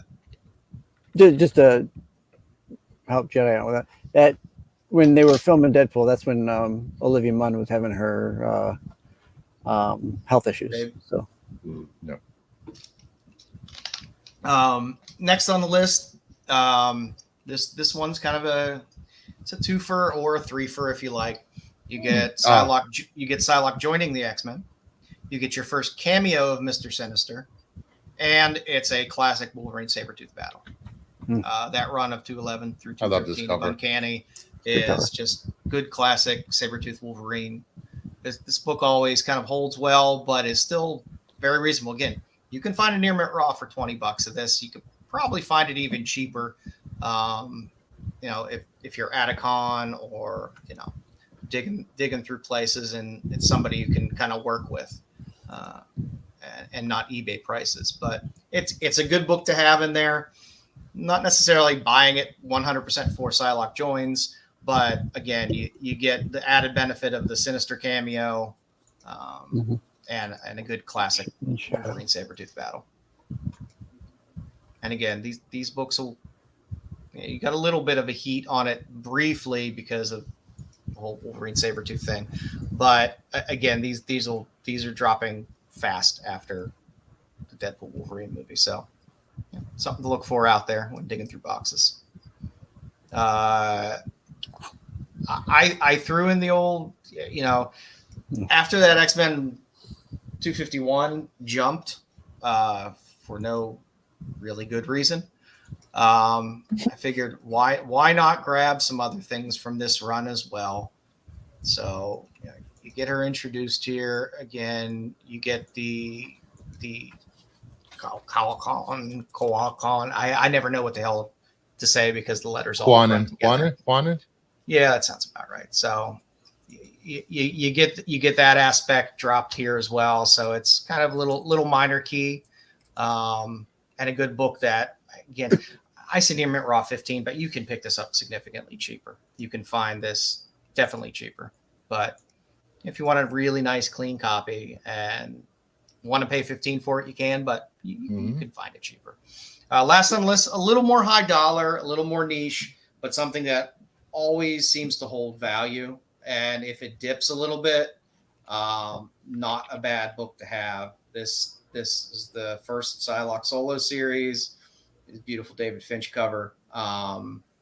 The variant on this goes for even more raw. It's about 135, but this book consistently sells for $70 to $100. And if you see a little dip in it, it's always a highly collectible book. This and the variant cover on the 5 Ronin book as well of Psylocke is always good. But again, this one the black and white one, the black and white cover of Psylocke 5 is it or black whatever. And white? I thought it was a black and white. I might be wrong. No, it's purplish. Okay. Yeah, there's the two covers on 5 Ronin. One's Mac, and the other cover is the one that always does really well. But again, this Finch series, truthfully, all of the issues do pretty well. Most of the issues are going to be like $20 to $30 a lot of the times, but like I said, this is one to look out for. Somebody throws up a weird auction that ends in the middle of the week or something weird. Sometimes you can get lucky and get this at a reasonable price, and if it goes down a little more, ain't a bad thing to have. I guess I would also say on the Psylocke list, if you happen to see it, even though it doesn't come up very often and it's never really that cheap, is that Ant-Man 12 cover, the Jenny Frison cover of Psylocke. Even though the book has nothing to do with Psylocke, she's on the cover and it's a Frison cover. So good one to get. A character in a book that's not even in the book? Yeah, well, go Marvel. Never thought I'd see the day. Show our favorite rogue before she lost her ass. So Avengers Annual 10, again, worst cover of a first appearance ever. She's on that cover though. Yeah, she's there if you look close enough. But again, you can find VF decent, very fine raw copies of this, close to near mint for $60. If you're at a con, especially, these books are not rare. You can normally work deals. I think Marco bought 2 of them for $40 each a few weeks back. eBay prices are always going to be higher, but $60 is fair for this. The newsstand always captures a premium for some dumb reason, but it's Rogue's first appearance. First appearances, I never feel bad about having in a box. Minor keys, you can kind of go, but first appearances are first appearances. They're always, to me, they're always a timeless thing to have. Next up is actually Rogue's second appearance, which is in ROM 31. And this is a book raw. I mean, raw online is normally about $20, but you can find it cheaper. There's people that dump ROM stuff in boxes all the time. And not a lot of people are skimming through ROM books. So this is one to look for. It's one to look for in the boxes sometimes to try to find cheap, because she's on the cover. So you actually get a decent picture of her on the cover, even though she looks like she drives a Subaru. And like I say, it's her second appearance. So it's not a bad cover to have. And again, eBay prices, you're talking around maybe $20, but this is one to just kind of dig for and look for. And if you find it, kind of pull it out. Next, we got Rogue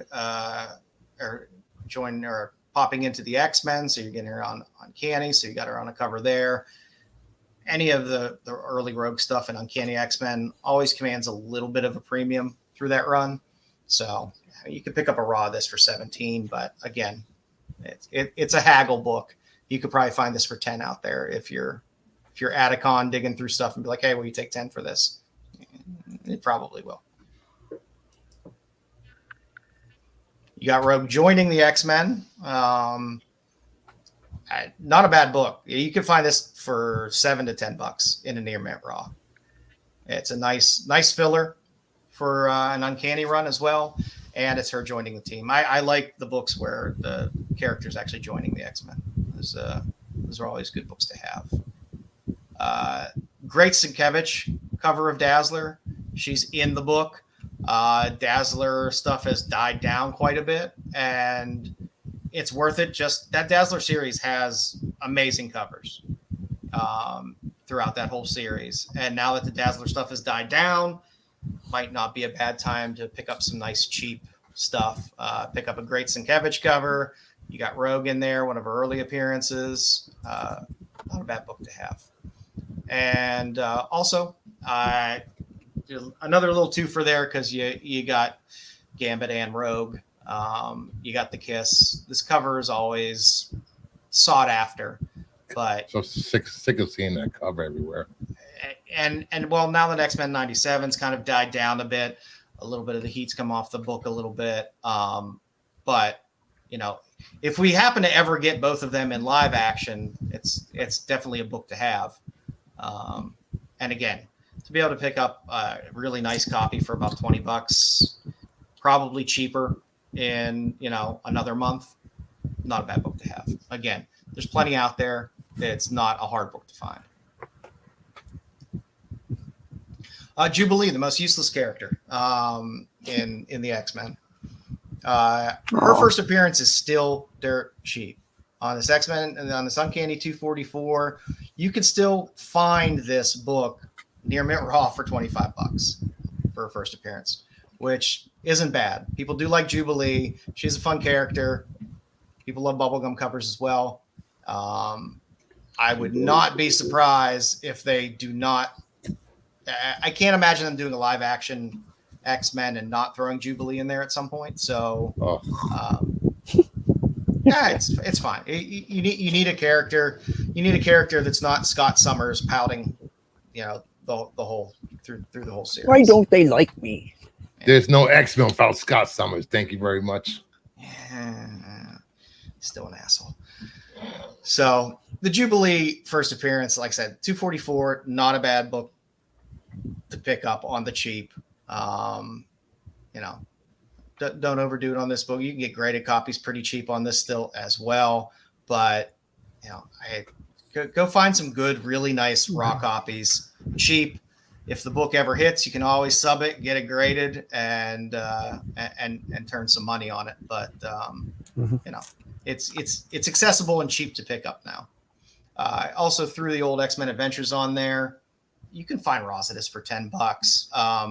It's a great Jubilee cover, but you're also getting your first morph in there as well. So this one is a twofer. People seem to enjoy morph in the X-Men 97 series. So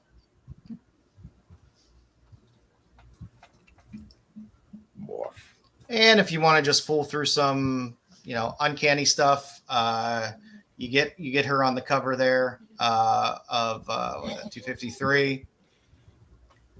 Yeah. And then you get her in her modern uniform for the first time in the 261, which is also a great Psylocke cover as well, and good Wolverine cover.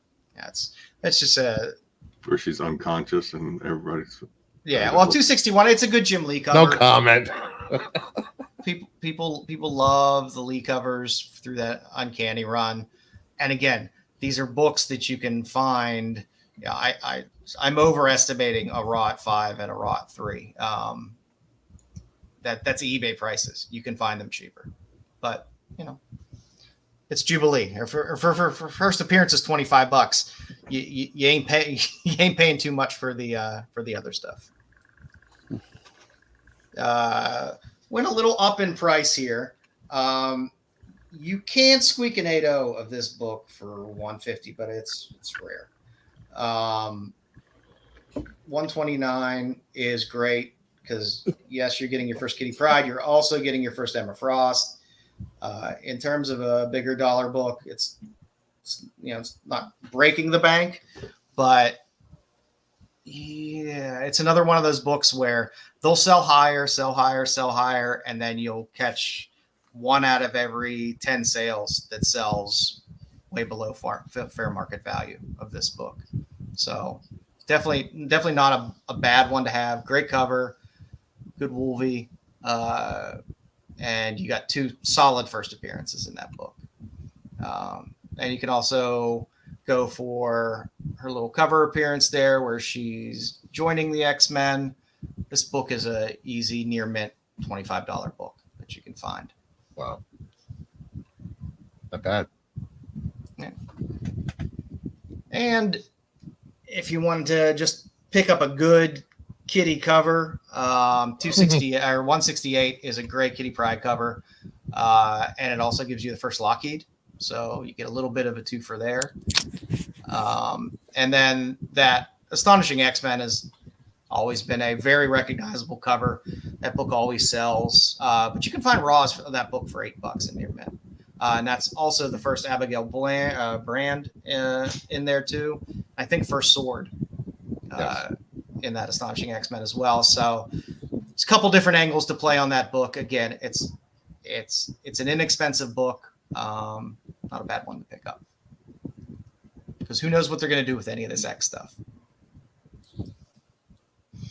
For Wolvie, of course, nobody's going to be going and getting Giant Size and X-Men 94 or Hulk 181 because they want to get Wolvie. If you want to go on the cheaper side of things, you can find near mint raw copies of Wolverine 1 for $50, which to me isn't bad. That book always jumps when Wolverine gets very hot, as does the Frank Miller series as well. And you can find near mint raws of that for $110. Sometimes they go, around $150, but you can find a few that dip out and get some of that stuff lower as well.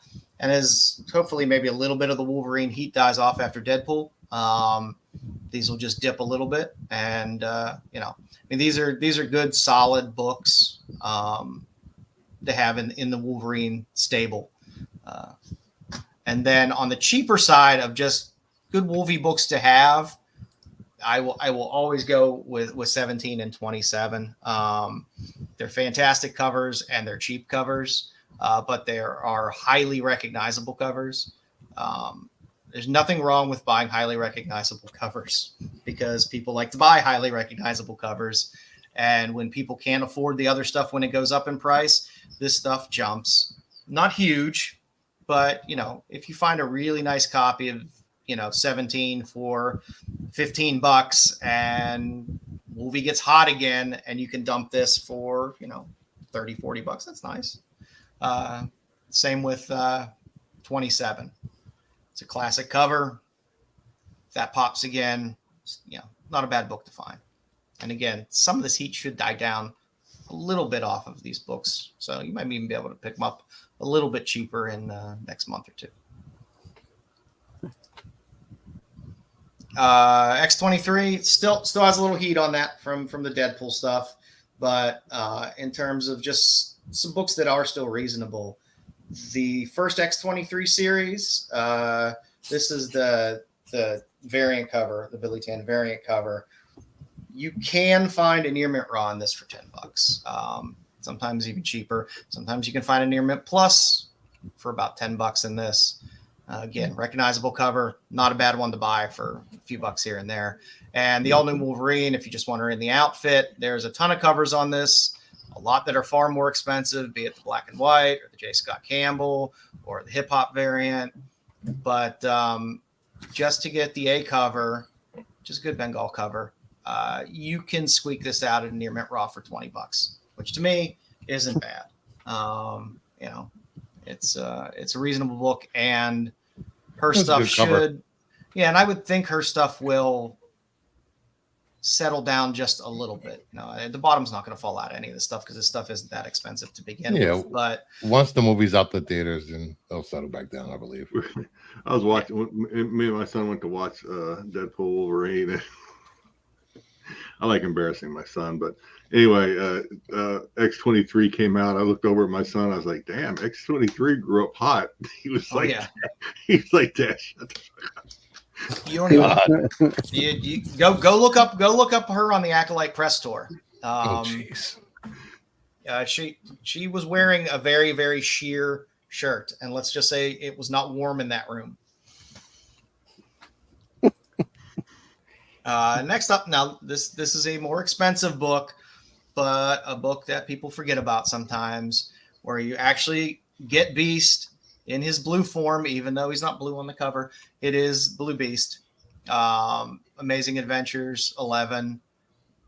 You can squeak this out for a very fine for $100. It is doable. It's a decent book to have. They love using Beast, and nobody likes to see Hank when he's not blue. Nobody wants to see a guy with big weird feet and stuff. So I would expect they always seem to bring Beast back. Oh, there we go. That big guy with big weird feet. Sorry. Weird feet. And I don't know. To me, this is always a good book. It's been a good book for a long time. It always holds some decent value. People pay good money to look at my feet, Bruce. For what they do in Minnesota, Michigan, and Hawaii, I don't want to know. I don't. What your feet picks. Money's money. But a lot of times, like I said, these Amazing Adventures, you find them in those bronze boxes, and I mean this is a book that it will be a wall book at cons every now and then as well, because it goes for a decent amount of money. But if you could squeak a very fine out for $100, that's not too bad. And again, as the X stuff dies down a little bit, we don't hear a lot about it. I don't know what they're going to do. I don't know the next big drop of some news that they'll have for X stuff, but Downey kind of took the air out of the any X sales outside of the Deadpool Wolverine stuff. So, right. But I don't know. To me, this has to be the next big Marvel move is X-Men, because truthfully, I don't give two shits about the Avengers, and I don't even know who the hell's going to be in the Avengers movies at this point. People. Yeah, I mean, everyone loves Doom.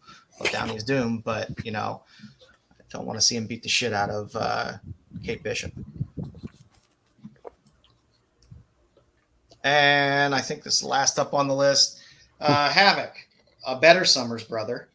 Who the hell is this? Havoc. That's See, Havoc. exactly. Yeah, this is Alex Summers. Okay. For those of you that want to pick up some decent key books that are reasonable in the older X-Men run, pick up a little Silver Age. X-Men 54. It's a good book. Barry Windsor Smith cover. That's your first Alex Summers. You can squeak a fine out of this raw for about $60, which I don't think is too bad.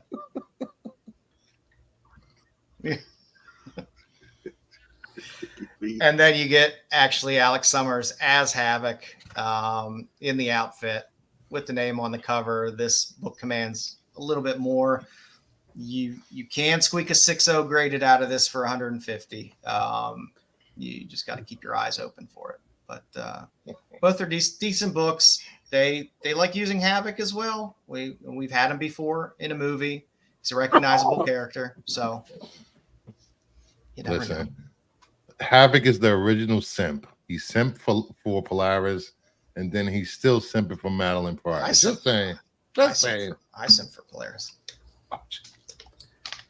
I have X-Men 50. Can't make this up. Can't make this up, guys. Don't hate him because Franco covers of all time. Don't hate him because he gets more chicks than Cyclops. Yeah. Does he? Does he really? Yeah, Cyclops is still stuck on Jean Grey. So. Yeah, they married. Damn it, married. Yeah. Don't they still married? I don't know if they're still married. Oh, she died a couple times. I think he's a widow now. Yeah, they bring him back, kill him, bring him back, kill him, bring him back, kill him. And Scott can die as many times as he wants, but he'll always come back an asshole. Does Scott ever learn how to control his laser eyes, or is he always has to use the visor? Yes, he used the visor. Always. There's no controlling because they're constantly shooting. Much like his asshole personality, there's no reining it in. He's such a Cyclops hater.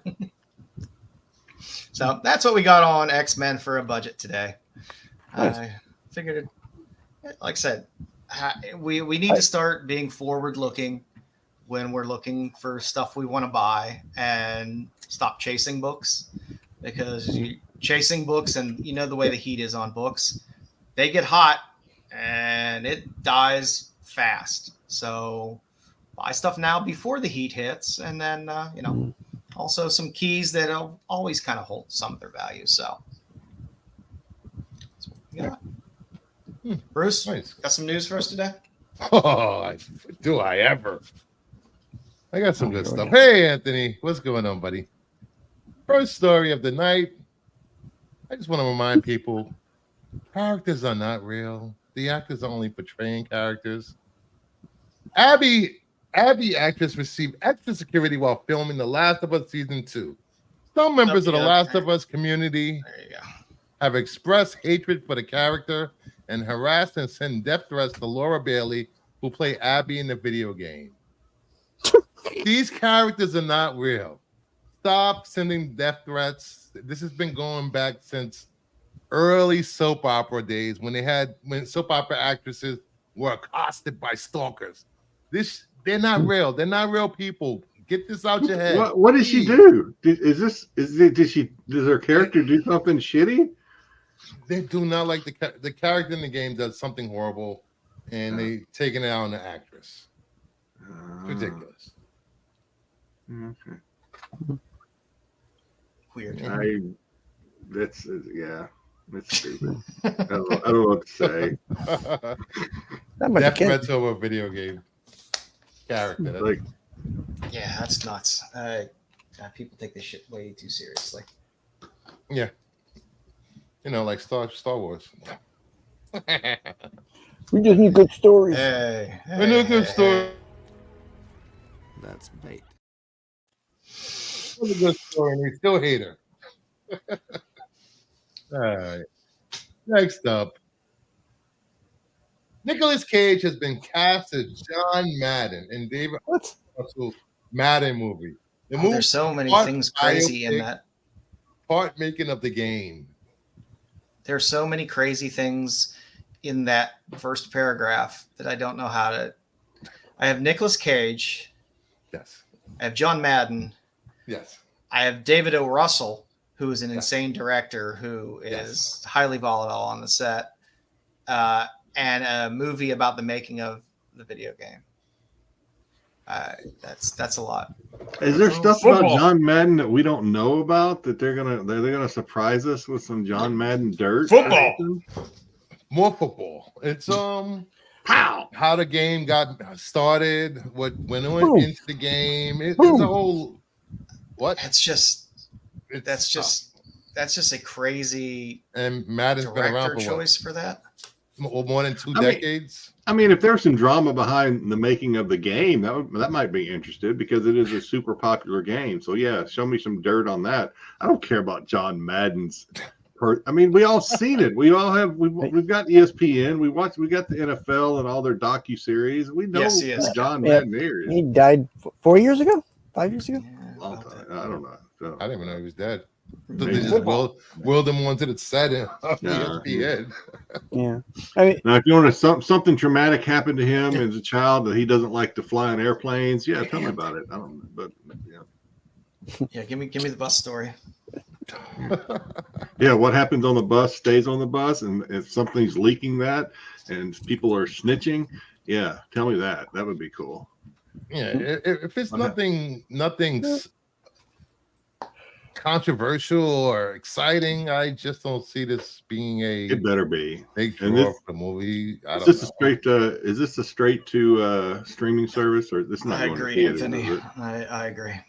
Might be for like NFL films. David O. Russell's. I mean, he's made major movies that are. I don't even know who he is. Oscar. He did what? Silver Lining Playbook. Okay. Yeah. I think maybe I stayed awake through that movie. I can't remember that movie. But nonetheless, he's known for being abusive and allegedly and a little crazy on the set. So it's just a weird. It's just a weird choice, pairing. but sure. Yeah, if this is on a streaming service and I ain't got nothing better to do on a Saturday, all right, I might check it out. I'm not going to see this in a theater. No way. This has to be Oscar bait. Is he going to gain like 100 pounds and then put on prosthetic? Oh, is he trying to whale? Is he trying to go whale on this thing and win an Oscar? I think so. I would like to just keep this comment up on the screen for the whole show. That makes me happy. Suck it, bad and Raiders. Immaculate Conception. I mean, I guess with Cage, I guess we should be glad that they didn't get Jack Black. I like Jack Black. I prefer Jack Black over Nicolas Cage any day of the week. No, I mean, I want this to be such a weird, off the rails movie that I want to watch it and be like, "What the fuck is this?" I want it to be that weird. And with this pairing, I don't understand how it couldn't be. So, especially if he gains weight for the movie or they put him in a fat suit. If they do that, I'm sold. What did I do? Jeez, Styx. Yeah. Yes, so Russell is historically difficult to work with. But like I said, you give me Nick Cage in a fat suit, I am so there. I am so there for that. You'll be the only one in the theater watching this. Oh, I won't be in the theater watching. This is not going to go to the theater. There's no way this goes to theater. Please, no way. Yeah. Jack Black has to. It's got to be like an NFL channel. He has to walk on glass for another month or so before he's let loose. Yeah, this is Apple TV. This is something. Apple TV. Apple TV. This is going to Tubi. Tubi. Free with commercials. Nick Cage trying to be Marco. I'm sorry. Tubi is the best thing out there. Yeah. There's so much on Tubi that is fantastic. If people can realize that the world of film didn't start in the year 2020, and are willing to go back and watch older movies, there's fantastic. I watched Thief last night with Jimmy Caan. It's it's Michael Mann's first. It's not movie, that for me. It's commercials. You can't. I get past them because they're not too long. They're like 2 minutes. Oh, they're not that bad. They're not that bad. There's amazing stuff. There's so much great Italian horror stuff on there as well. Oh, it's fantastic. The one thing about Tui's commercials is they're not always the same thing over and over again. Like you get on like Roku or some of the other streaming when you get the same damn commercial every time. Hulu does the same thing. It's funny, this new generation, and I mean, I don't like commercials anymore either. But I was watching. Me and my son sat down to watch something on it was Paramount. I think it was the latest season of Halo, and I had not upgraded my Paramount to commercial free. And I sat down and started watching it. And when a commercial came on, my son looked at me like I had leprosy. He's like, "What the?" He's like, "Commercials? Are you serious?" I was like, "What?" What is this? 1983. He's like, like I said, he shamed me into upgrading. There's stuff they have on Tubi that I can't watch elsewhere unless I'm paying a lot of money for it, or I have to have it on physical copy. They have some great old British shows on there that know.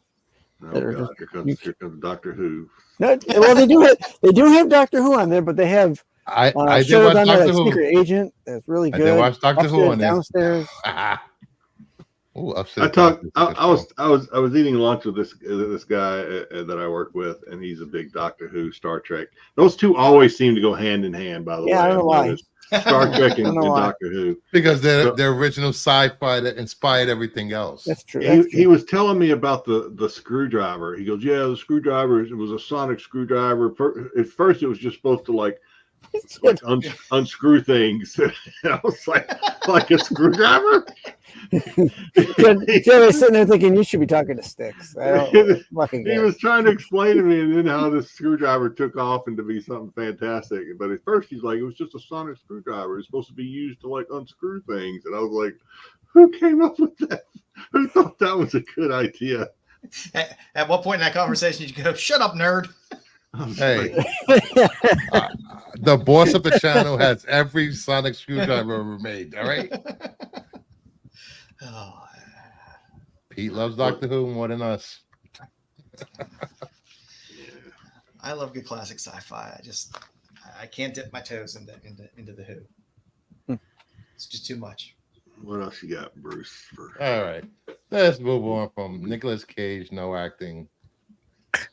Next up, we got New York Comic Con expands to 5 days in 2024, starting on October 16th, exclusively for comic book retailers.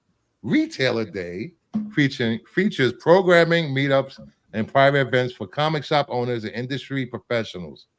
Exclusive comics and creative signings will be available for attendees, including the Department of Truth number 25. Complimentary and purchasable badges for retailers are available through Luna Distribution for NYCC 2024. So there are more exclusive books that we won't get our hands on and end up on eBay. So they're expanding the con by 1 day, really, because isn't Thursday normally the retailer where all the retailers promote their shit? Preview day or whatever you want to call it. Yeah. Is somebody going to leave a shit on the floor this year? I hope not. Is Dom going? I'm sure he is. Oh, I'm sure he'll be there. That was Kyle last year. Well, there's so many people that go to this every year. Mm-hmm. Another day makes sense. Yeah. I mean, people are usually hanging around on the Monday after anyway, at least,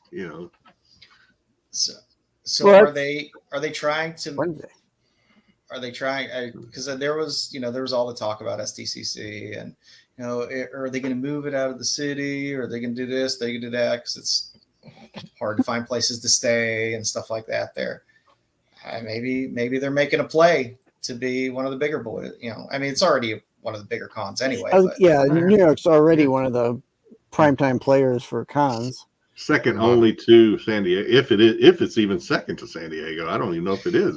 San Diego gets all the celebrities and the big releases and all the Marvel stuff, and they tend to get all that stuff, which tends to suck the air out of a lot of the other ones. So yeah. I will say this: my neighbor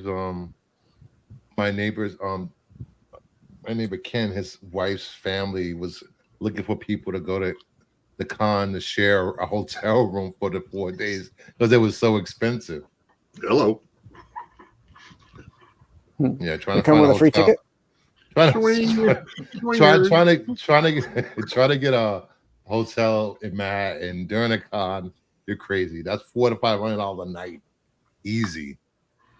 Go to Jersey. Well, the way they do those hotels for this con are just insane. Where they put you in a lottery and there's not as many hotels as there used to be. Hotels are like $1,500 a night. You know, the It's closer you are. $1,500. Well, the closer you are to the venue, the more it is. That's true because Baltimore is like the close. Well, I've seen some rooms like $500 a night. I'm like, what? Yeah, and Baltimore's not a huge con, but it's a good con. No. Baltimore's good. Baltimore is a true comic con. Mm-hmm. You get the most comics there. Anything else? Cuckold. I do like a good cook husband watching. That Toy Fair when Dawn was there last year, I was expecting more out of that thing, but I will put up. I'm trying to go this year, so we'll see. You'll be there. Well, we know Bruce Fair will let people sleep on his couch. Regional cons are the way to go. The small little regional cons are best. There's a bed this time. Separate bed. Make that clear. And a couch. The couch is the bed. The couch is the bed. So is probably one of the funniest comments ever on this show. Is New York? Anybody remember who made that comment? The Bruce of a casting couch. The Styx was on the casting couch. That's probably either, I don't know. I don't want to give credit. I don't remember. It's probably either AOA or maybe it might have been. I don't know. It might be a little too clever for BK. I don't know. Sometimes BK can accidentally strike gold. Though. It's not that clever. I'm just saying. BK walks into him every once in a while. I'll give it to BK. He takes it to Marco. That's good enough for me. But yeah, so is New York the last big con this year?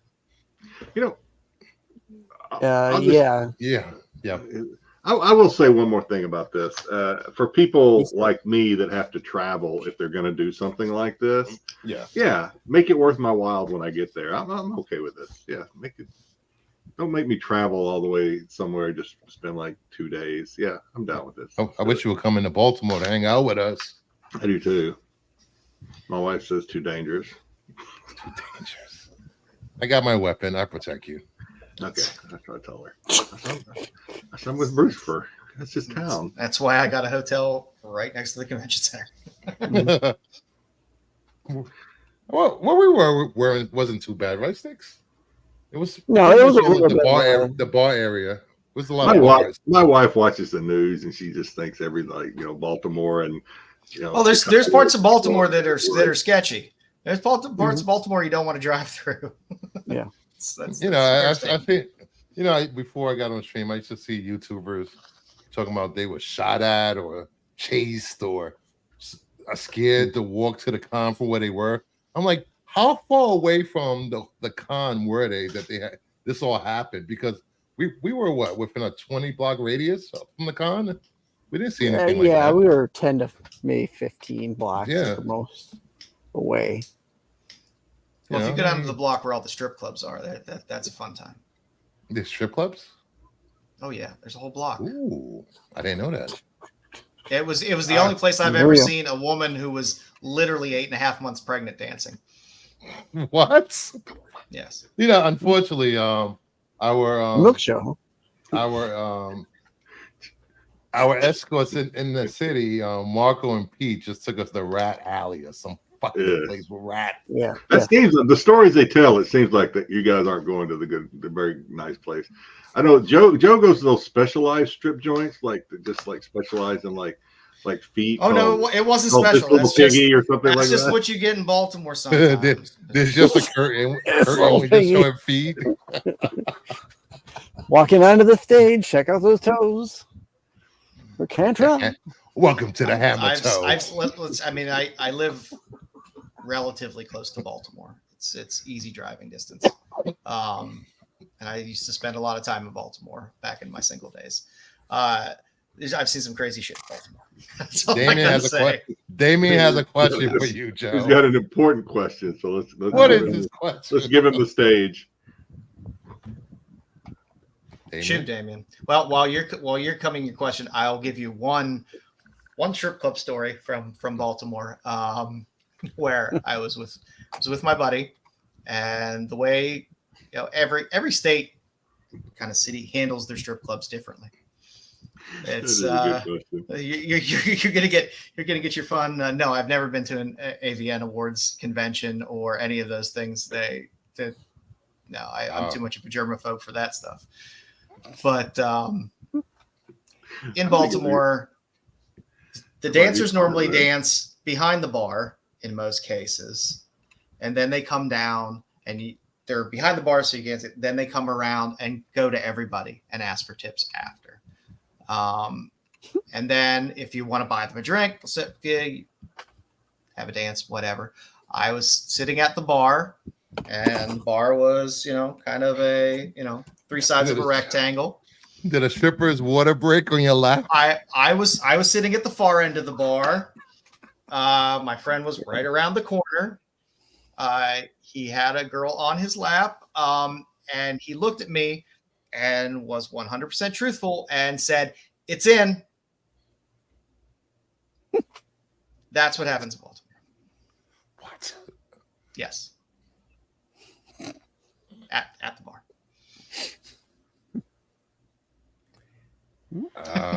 Wow. It doesn't sound like there was time enough to put a condom on in this story. Nope. There a little extra head on the beer there. So yeah, crap. Baltimore is a wild place, and that was 25 years ago. So why are you putting the condom on before you leave the hotel? He's like, just you wait. just in case. So yeah, I've seen things in Baltimore that would make grown men cry. So I'm pretty sure they cleaned up Baltimore strip clubs since then. No, they haven't. they definitely. All right, we're all going to a strip club when we get there. Oh, I'm not. We'll take video from inside. I'd rather spend my money on comic books. Throw it away. Styx is a deacon. He can't be seen doing stuff like that. I mean, if there's chicken wings, maybe, but. That's not those aren't the places you eat food. Stick brings. Don't be Marco. Hold on. Don't be Marco. No. There's like I won't eat it at a buffet or a salad bar, and there's I won't eat where people are having sex 3 feet from me. Restaurant. They just have live entertainment. That's all. I never understood people eating food at strip bars. Pube hairs everywhere, juices flying everywhere. Now there are places. Again, every place is different. If you're in Virginia, it's pretty much fully clothed. So there's places that people go there and eat prime rib, and they're happy with it. But what are they, Amish over there? Where are the strip clubs? It's pasties and panties. Pasties and panties. We can see your ankle. Oh no. Yeah. So, like I said, every place is different. I'd rather go home with a comic book than go home and have to pay for penicillin. That seems to be a wiser choice. That's when a stripper knows she's in the twilight of her career, is when she gets assigned the Saturday and Sunday brunch hours. Yeah. Well, yep. Legs and eggs, baby. Woo! So, did you watch that? Did you watch Umbrella Academy? Oh yeah, legs and eggs. Yeah. Oh my god, that was good. Somebody told me. Actually, it was the same guy I ate lunch with. Said that there's going to be another season to Umbrella Academy, and I was like, I don't think so. This is the last season. Yeah, they said this was the last one. Now they didn't really tease much at the end, but they kind of made it think that we might get something more, like a new group of people. I thought that was just a feel good scene, like. Oh, okay. What was the name of the other group? Sparrow Academy. Sparrow Academy. I would like to see that. I think it's run its course. Yeah, no, I agree. I think it's kind of done. I will say this. I just I'm up I to enjoyed season 4 of Doom Patrol. Doom Patrol is really good. Doom Patrol's great. It's a great show. Oh my god, it's so good. I liked how they let them run with it. They're like, do what you want to do. You could do something crazy, and they just let them run with it. I was happy with that. They didn't try to rein it in, because if they had tried to rein it in, then you would have gotten more of a Titans. We're just going to swear for no reason, which is, I love Titans, but that's what Titans was. It was like, we're going to say fuck for no reason. What's the guy with the muscle that flexes? What's his Flex name? Metallo? Hulk Hogan? Yes, Flex Metallo. He flexes and everybody has an orgasm all at once. That was hilarious. It was. Is this your last story? No, This 2 more. Let's go. Oh, 2 more. All right. No, I had something I wanted to bring up, but I'll wait till the end. Okay. It's more TV talk. DC introduces compact comic line, collects classics in a portable, reader-friendly size for $9.99, targeting middle grade, young adults, and manga audience. There's an ad that emphasizes portability and social reading, setting, and a new standard in comic advertising. The format has a 5x5 by 8.5 trim, ideal for new readers seeking best-selling titles for DC Evergreen Library, and we will play the advertising. Thank you, DC. You've given us trade paperbacks.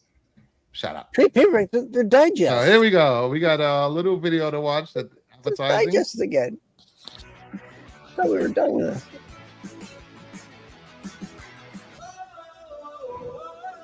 It looks like a trade.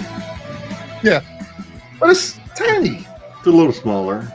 Yeah, I've never seen a commercial where I wanted to beat up everybody in the commercial before. That's supposed to be Velma? What was he reading? Go back. What was he reading to his girlfriend while they were in a tent instead of banging his girlfriend in a tent? shut up. Maybe they just got through banging Joe. Read Batman. Batman, hush. He's not Superman. He's reading her hush. Sad. See what Batman just did to him? I'm going to do that to you later. Maybe that's foreplay. Could be. But as you can see, sign of a childless relationship there. The first titles up is All Star Superman, American Vampire, Hush, Court of Owls, Trial of the Catwoman, Far Sector, Gotham City Sirens, Joker, Watchmen, and Wonder Woman Earth 1. Some good titles. And I just saw they're adding DC versus Vampires, announced by Tom Taylor earlier today. But I think again, this is a good way to get people interested in it. They're trade paperbacks. They're small enough. They're the same size as mangas. Almost. But did you see them hold it? It looks like a trade paperback. So is it going to be black and white That or is not color? a manga. It's going to be in color. It's color. Mangas are paperbacks. These are thicker than paperbacks. They're like an omnibus size. These actually look a little bigger than manga books. I think these are good. I'm For not- $10, not bad. I'm not saying I don't know, but Yeah, I don't know. I just think manga is. I don't know. I can't read manga. I can't deal with the black and white. Now I'm okay with these if you're going to give me stuff and it's $9.99 and that's cheaper than the trade. Okay. I mean, because what trades are normally about 14 ish. Yeah. I mean, you can get them cheaper, about $10 anyway. Yeah. Now on the aftermarket, you can always Used. I get mean, cheap. you don't care if it's used, just a trade. Well, I don't want that. I don't want that Batman Hush one after that guy was in the tent with his girlfriend. Oh, stop. You've done dirtier things with. I don't want to buy that secondhand. But again, it's nice. It's nice to have digestible size stories. Content stealers. Cheaper trades. Yeah. I think the idea is to get a younger audience interested in comics by making them smaller and more compact. They can just throw them in their bags. When they were holding them, they didn't look smaller than a trade. They did. Yeah, they did not look smaller. Let's go back. Look at that. A trade is way bigger than that. Do I have a trade laying around? I got it right here. Watch it. I got Watchmen right here. What is that? Yeah, that's smaller than that. Not that much. That's not a trade, man. That's a collection. I mean, same height though, probably. Okay. It's just like they're trimming an inch off the book, making it That's harder what I got down harder to read for people like me whose eyes are completely fucked. Well, this is And, for young people. It's not for you. It's for middle grade and young adults. People that have 20/20 eyesight. That doesn't Hold look that like up. That looks bigger than what she's that holding. guy getting ready to go under the shirt above the bra doesn't look like he's too young. He looks older You're in than the him. 20s. Okay, let's Put in a purse. You know what? I think think it was this for is college okay. professor. I mean, I don't know. I think it's a good idea. Yeah, why not? Little side boob on that pull shot. That was nice. I'm trying to find some cons to it, and I really can't find That's any. what I'm looking at. There we go. What side boobs? She has no boobs. She moved around a little. You got a little side boob. Looks like Blossom. Oh, stop. We're dissecting this little video. Yeah, I don't know what. If they were digest size, which is, like you used to get like the Archie's It's not the type size. Let the beard do the reading. I mean, These are like omnibuses. I don't have one of my small omnibuses around here. I guess digital didn't work out as well for these because that's where digital targets the same basic demographic. Well, the digital they're doing targeting using is webtoons. Webtoons is a big thing with kids, especially the DC webtoons are really popular, and they started doing webtoons with manga characters. So I don't know. Let's see how this works out. If they sell these in like Target and Walmart, 12.5 by 8.5. I think these could catch on. Kids see the characters they know. Mommy, I want Superman. I want Batman. Yeah, I guess. I don't know. I don't see. What titles do you see there that would be for kids? I mean, the commercial. None of those titles I'm staring at are for kids. The commercial, they're not targeting. The commercial did not seem like they were targeting kids. It seemed like they're targeting. Targeting middle school, college professors and their students.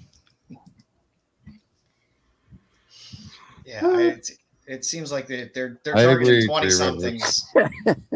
I agree. Yeah. All right, moving on. Yeah, I'm okay with this. I think I'm okay with it. It just seems weird because it's like if it was actual digest size, like the size of a Reader's Digest, I'd be like, oh, okay. Here's a thought. Drop the friggin' price of your trades, and then maybe it'll sell. Yeah. So you don't have to buy them at half price books or. Yeah. Make them $8 to $10, and then there's stacks. You got to say half price, but there's stacks of trades everywhere. Oh yeah, they buy them pennies on the dollar. Yeah. We'll see where they go with this. Yeah. Hopefully it works. Next up, Santa Claus is back in DC. This Batman Santa Claus Silent Night returns #1, a 5-issue weekly release. Santa joins forces with the Justice League, including Superman, Zatanna, Batman, Robin, Etrigan the Demon. Series promises chills with life-drained bodies and a villain known as a Silent Night threatening Christmas. Creators Jeff Parker and Lucas Kettner highlight Norse mythos Santa, fantasy horror vibes, and stunning artwork. I'm all for this. Zatanna, Santa Claus, let's go. Yeah, I'll buy whatever obligatory Zatanna cover they put in front of me, but yeah, I know you like this. Outside of that, I'll probably skip some of them. They didn't hold up too well from last year. No. Don't come down my chimney, Santa. But I don't know. They always we'll get some for Halloween. We'll get something for Christmas. They've been enjoying the holiday covers lately. So yeah, I've been liking their holiday covers. Yeah, they put some decent artists on the covers, and I'm sure they'll be numerous variants that people will run to buy. So it's not bad. Yeah. So that is it for the news of the week. Can I just back to you? I'll interject just one thing because we're talking about WB. This week, they WB announced that they were going to be closing down the Cartoon Network channels. Yeah, all of the content is going to Max. Most of it. Yeah, they're taking it off of the cable networks. Yeah, it doesn't make sense to have Max and Cartoon Networks 2 separate channels, I guess. Well, Cartoon Network for cable subscribers. You know, I mean. So. I think Max is doing consolidations because they did that thing with Boomerang. Stupid shit. Mama Bear, really? Fight the Jedi. I was gonna say a comment that I did not give anyone permission to use my likeness for something. Take him to court. Take him to court. You had something to say, Jedi, before? Wasn't there another video game live action like Borderlands or something? Has that come out yet? Yeah, it came out Friday. What, it had 9% Rotten Tomatoes? It like sucks, right? It left today. Well, Pete said it was what it was. What do you mean it left today? It's off. It ain't gonna. That thing isn't gonna last this week. It's not gonna last this week in the top 10. It only pulled in it'll be on the 9 bottom million 10.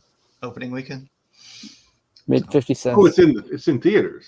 Yeah. Oh yeah. It came out last Friday. Kate Blanchett's in it. Jamie Lee Curtis. I'm surprised my son hasn't. Weird casting in this movie. Weird casting. Yeah, the casting was horrible. It's like they had a roulette wheel and they just spun it. Like, who can we get? I was thinking it was on one of the streaming networks. Okay. No. Never mind. It made what it made 8 to 10 million worldwide last weekend, something like that. Yeah, it wasn't. It was pretty bad. Yeah. But you know what? I'm not going to go with it is what it is anymore, because we got Fallout, and that series was damn good. You could take a property and make something good out of it. We shouldn't have to settle for garbage. So, do better. Right. From the looks of it, they didn't. They just threw this movie together. I mean, it wasn't even a thought to take care of the property. I'm thinking about going to the movies tomorrow. But I don't know what to watch. Alien Romulus. I may end up seeing it. My son doesn't like scary movies though. So well, I know it has a scene where people are turning away because it's so gross. We're going down the throat. It's by far the best thing that'll be in theaters. I watched I watched Terrifier, so nothing phases me anymore. Yeah. Good to go. Yeah, Blue Jay got the comic. We saw the trailer when we went to see Deadpool. The trailer was playing, and my daughter went with me. She's like, I am not going to see that movie at all. Like, I don't blame you. That's pretty good. She's 16. Oh, come on. No, she's not a scary movie person. Make her go see it, Styx. I ain't got to make her do nothing. You are Styx. Prepare her for the real world. Say you are going to see this movie. Grow up. I'll go see it. Oh yeah, I have no problem. I love the Alien franchise. I'm fine with it. I don't care. I've seen Nightmare on Elm Street in the theater. I went to see the last. What's that? Silent. What's that one where you're not supposed to? Damien has important questions. Yes, Damien. What is your important question? Okay, Damien's got another question. I would say that Styx does. Styx, have you ever attended the AVN award ceremonies? Damien's looking for somebody to go to the AVN award ceremony. I will say that Styx he does drag his kids to comic shops and cons. They don't want to go, but he drags them. I learned my lesson. I used to take my kids, and the last time I took my son, he got mad because there were a bunch of furries, and just didn't want to be there. And I was like, oh, dug through a couple boxes, and I was like, okay, let's go. I don't even understand this question. Who's Chad? Go ahead. Quintavia? What the hell is that? What are you talking about? I don't know what that is. Your daughter leaving for college. Damien's drinking. Come back with Quintavious. Leaving with. I have to figure out what this question means, yeah. and I'm not. Yeah. Remember how old?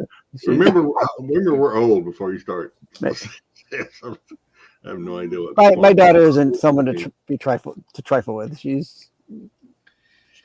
She'll take you out and beat you behind the woodshed. So. She's been watching Dad chop wood all day on Fortnite. Yeah, I can do that better, Dad. Come on. No, Styx does not chop wood in front of his daughter. That's just. Yeah, no, don't throw that in the thing. What the hell are we looking at? So on what I read a story about urban explorers. What is this? Urban explorers, people that go into old abandoned buildings, houses, stuff like that, film it. These guys went into an abandoned house and it was just filled every room with stuffed animals. Hey, you find a Princess Di Beanie Baby in there, you're good to go. What the hell is this? I just it was just, I couldn't imagine something creepier than like, oh, we're going urban exploring, and you go into a house and it's just every room, wall to wall, cobwebs everywhere, house has been abandoned for years, but it's just loaded with hoarder stuff, but it's only stuffed animals. How low do I want to go with this next comment? I don't even know if I want to do it. When you start looking at all the stuffed animals and they all have like little holes, little slits cut in. It's some weird. I mean, it's a weird hoarder thing. You guess somebody just dies there and the property sits abandoned, but that would be something extremely creepy to walk into.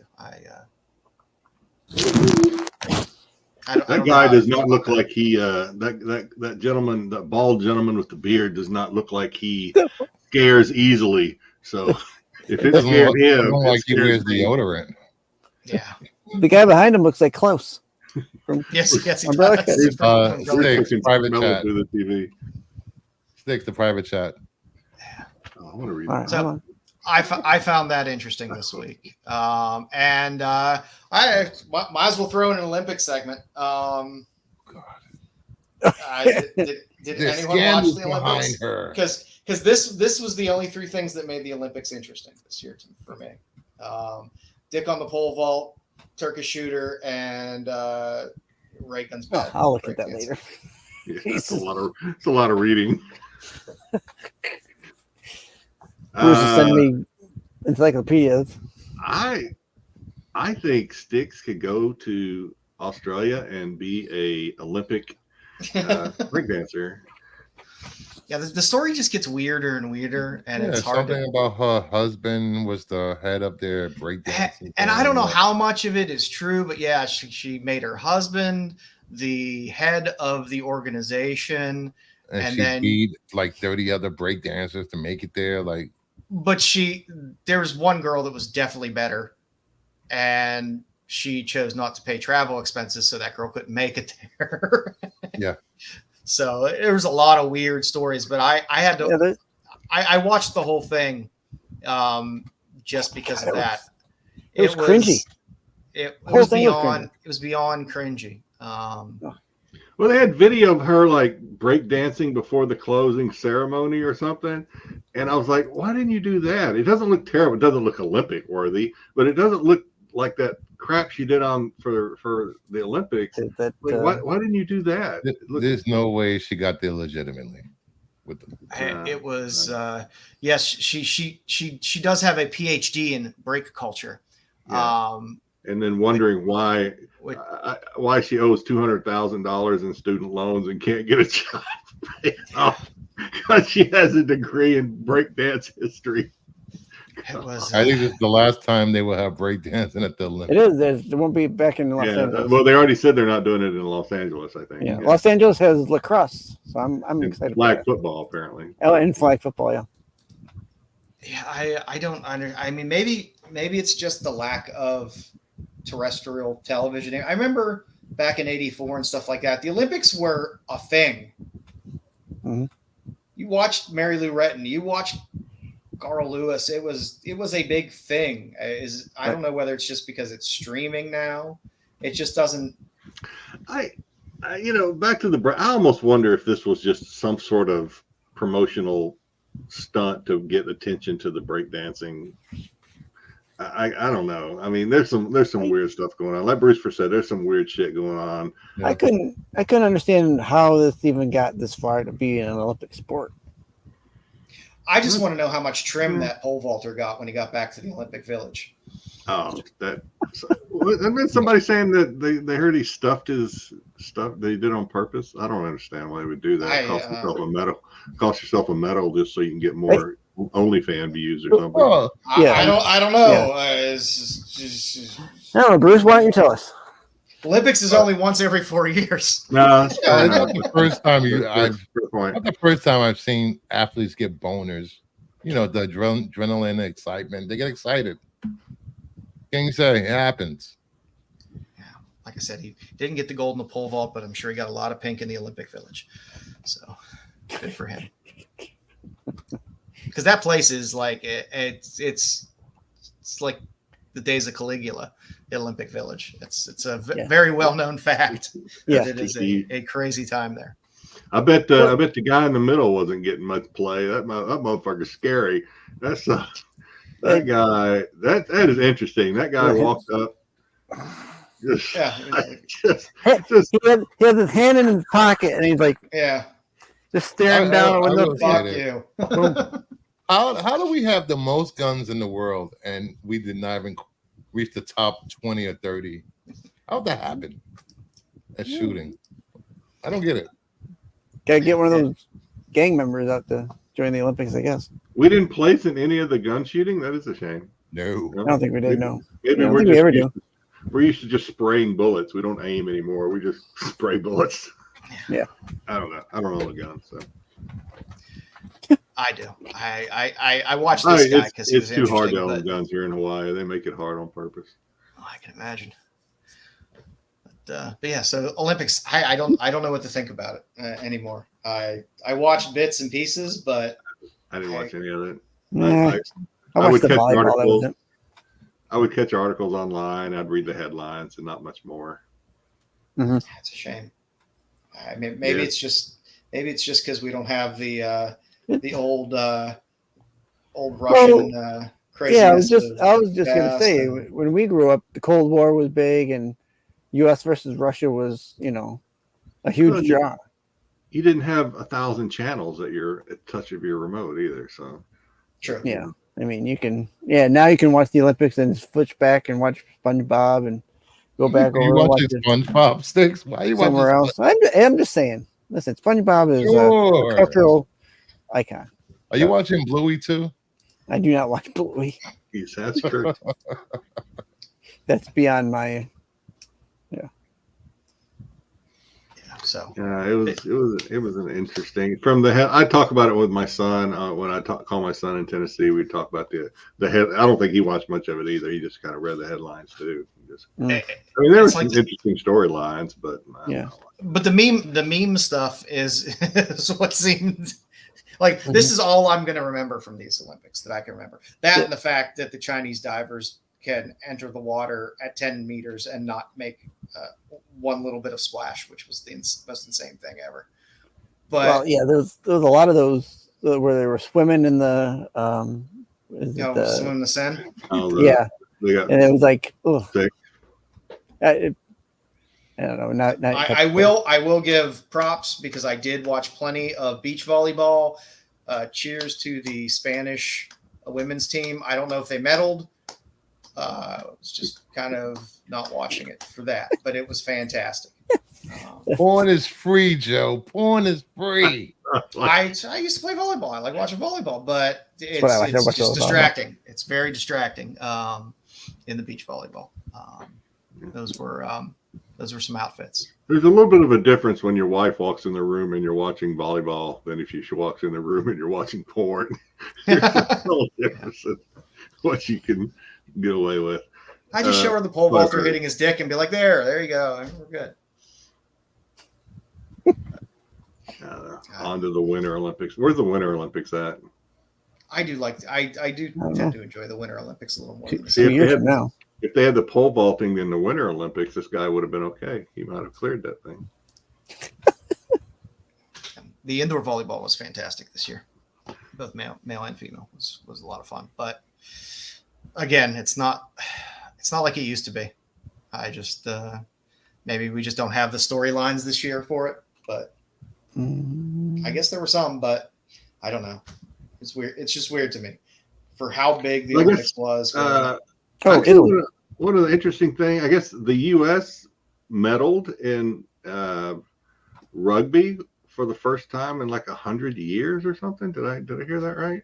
The women's rugby team. The women's rugby did. That was the first time we medaled since like 100 years ago or something like that. Yeah, it hasn't been in the Olympics in a while. So I can say I thought we'd have a pretty decent rugby team because we have well, that's where the Australians should have.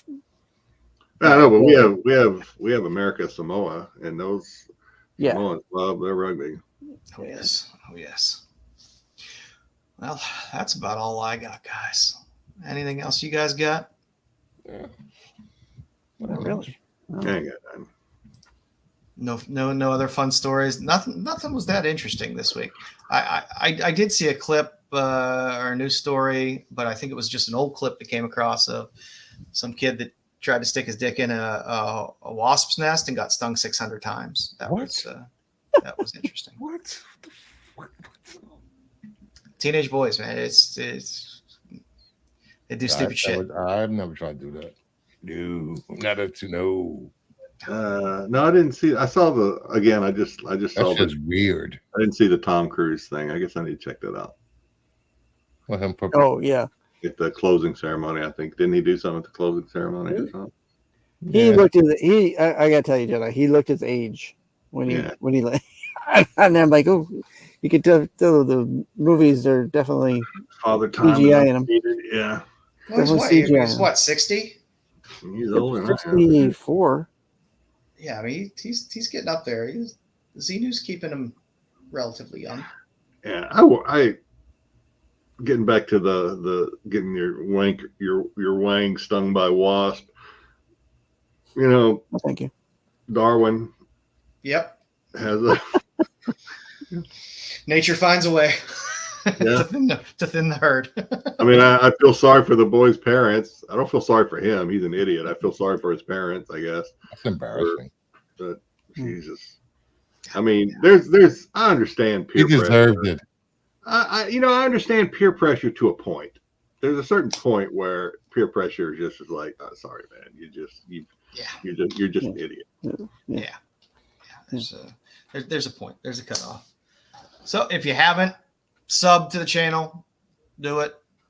Sub to Bruce's channel. What do you got coming up this week, Bruce? We got Sunday. We'll be going over hottest covers coming out next week. We'll review some comics. We're going to go for please choose good ones this week. FOC. What was that? I said, please choose good ones this week. What are you talking about? My covers were good last week. Yeah, they were. I'm just saying, choose good ones. Yeah, why are you watching? Go over some FOC, some video game sales, some Silver Age and Golden Age slab sales, and maybe I'll continue the giveaway train on the show. See how many panelists you can get on one show. Oh my Bruce. You can't tell people no sometimes, Bruce. I clicked on your Monday show and I swear there was like 12 panelists on that show. I have control over the panel. They've learned their lesson. I will remove somebody from the panel if they start arguing or won't shut up. They know this already, so everybody respectful, right, Joe? Pretty much. Yeah. Joe's like, I'm afraid to say anything. Don't say anything, Joe. Blink. No, but you have been doing a lot of good giveaways, so yeah. A lot of books, a lot of fun. Yeah, 1 year anniversary of doing this crap, and I appreciate you guys. I will be giving away books for the next how many more days? For the next 2 weeks. On Sunday and Monday, books will be given away for the rest of the month.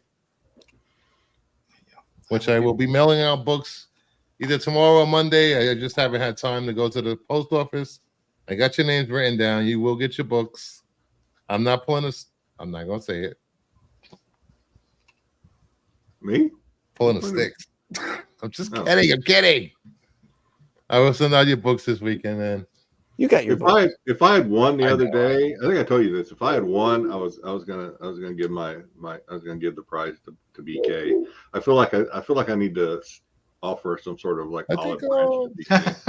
Mama Bear gave her book to BK. Did she get Mama Bear give a book to BK? Yeah, we haven't done a giveaway for a while on this show. So I have offended BK for something, and he won't forgive me. I think it was something to do with trivia. I think my memory's short. So I think next week we're going to do a hunt list. A lot of us will be at Baltimore's. I know Jedi, you hit a bunch of cons out there when they come. Just a nice little hunt list of stuff we might be looking for at the convention. So I know I have a list of things I'm going to be hunting for. So it's always fun to see what other people are looking for when they. Let's see. It's going to be from top to bottom: boobs, Batman, and Doctor Who. Actually, I do not have a lot of boob books on my list this time. Most of my stuff this time is Silver A stuff because Baltimore will have it. So I get screwed out of stuff at my local cons here because there'll be like 3 people that are selling comic books, 3 vendors, and a lot of times they're not very good. It's a lot of modern stuff. Yeah. Well, let me just show up what I gave up last show. I got to mail these out. I gave away a Mr. Sinister first appearance. Not rare Playboys, but I do collect old 40s pinup magazines. What are you looking for at the con, Styx? Doctor Who and what else? I'll have to look. We're gonna make it into a segment. We're gonna make it into a whole segment, Bruce. Yeah, and we can walk through all the books we're looking for. I'm not gonna give away my secrets. Right. Yeah. Fine. Tune in next week and you'll see what books we'll be looking for. Same bet time, same bet. So you can actually see some of the stuff that we really collect for our personal collections. Yeah. You need pictures for slides? I wonder if Dom's going to be on the books and I'll find Is Dom going to be on SNS tomorrow, Styx? I doubt it because he's at that con again tomorrow. Yeah, I don't know. I watched.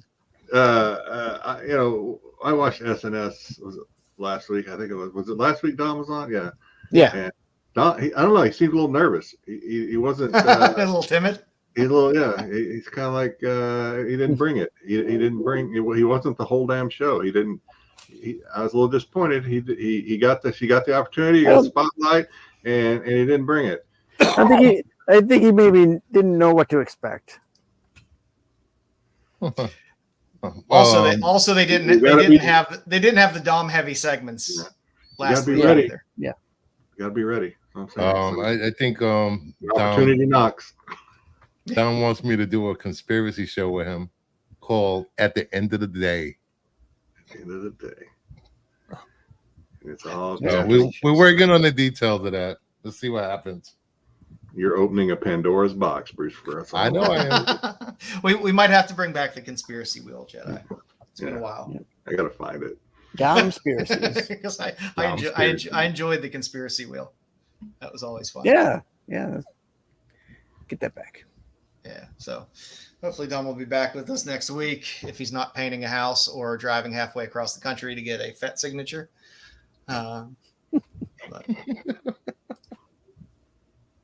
As always, watch SNS tomorrow night. I'm sure the boys will be on doing their thing. I don't know what's going on in the world of Star Wars. Nothing. I wasn't on last week because I kind of keep an eye on the chat, and if it seems like you're gonna be talking a bunch of dumb shit, I don't go. I mean, I'm guessing Skeleton Crew. No, I don't think Bruce. I'm sorry. I don't think Marco wasn't on. I can't remember. So it was just the three of them, and the show usually goes a little smoother when Marco's not on. For some reason, I don't know why. And but I think they did D3, so I don't know what they got going on this week. I don't know. Yeah, I'm guessing it'll just be Skeleton Crew Yeah, talk because I'm not sure what else is out there. God, I'm not watching that show. I refuse.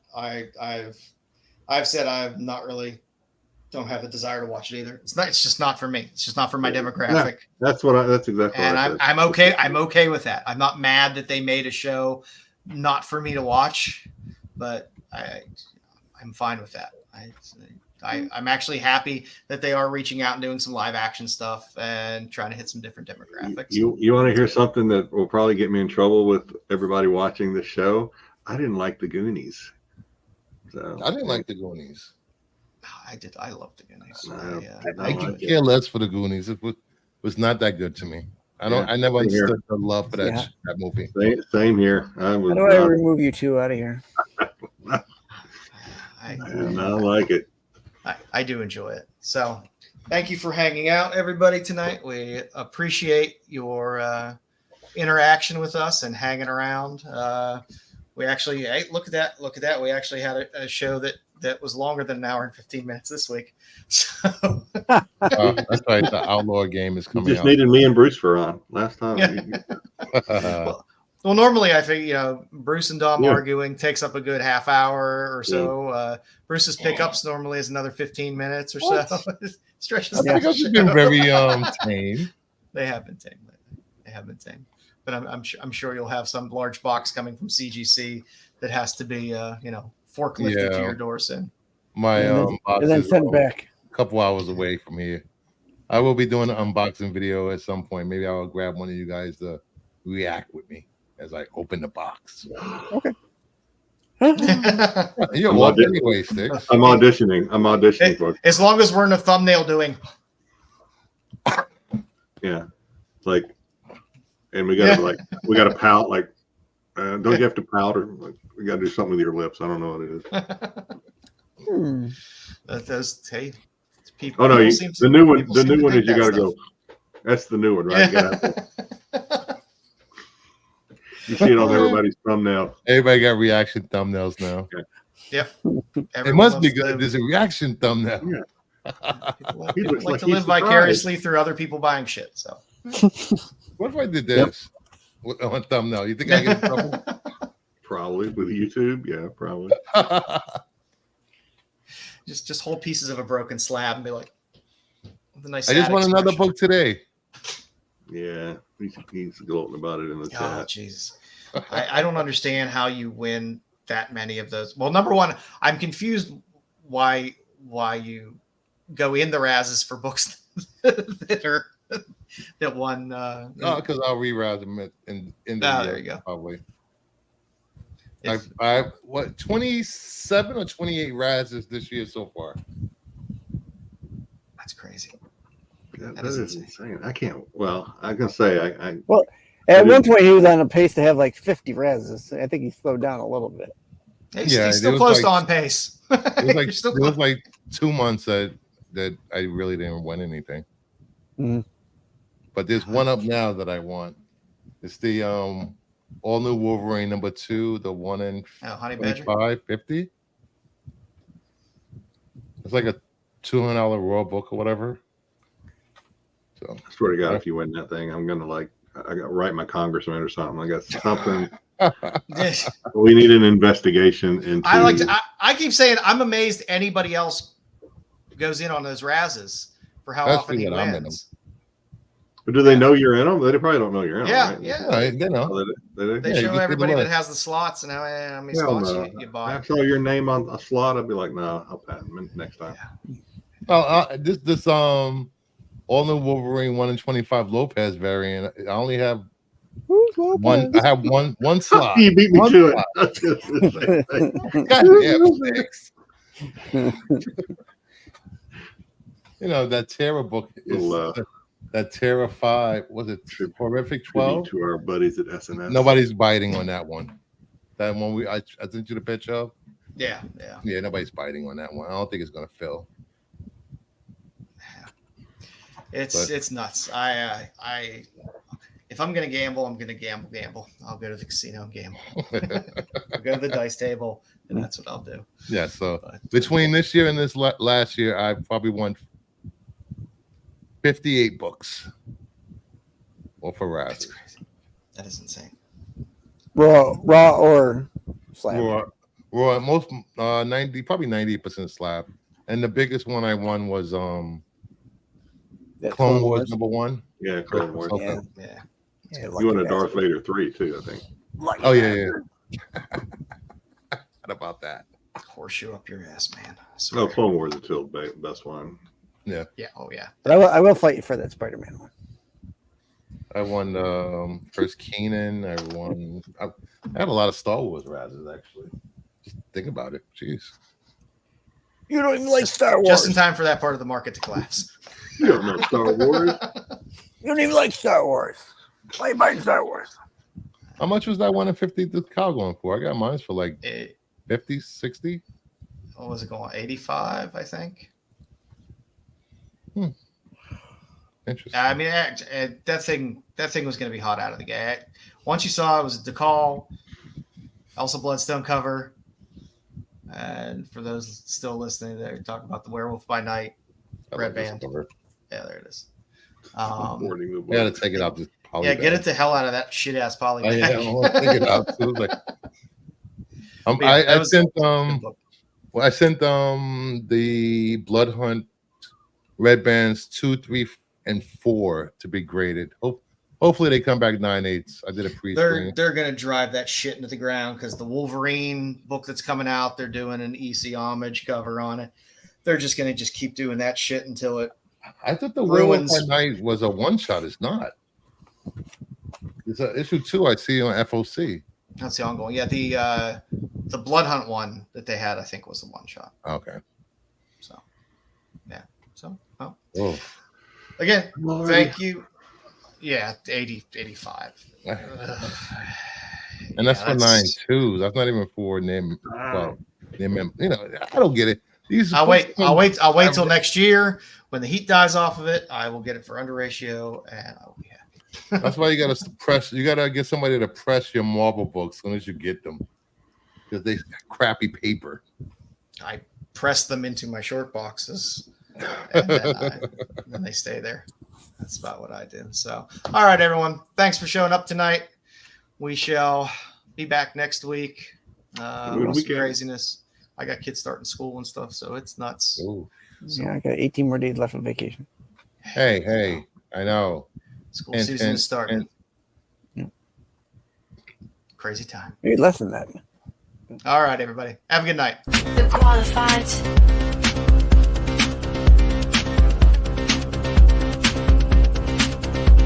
The qualified.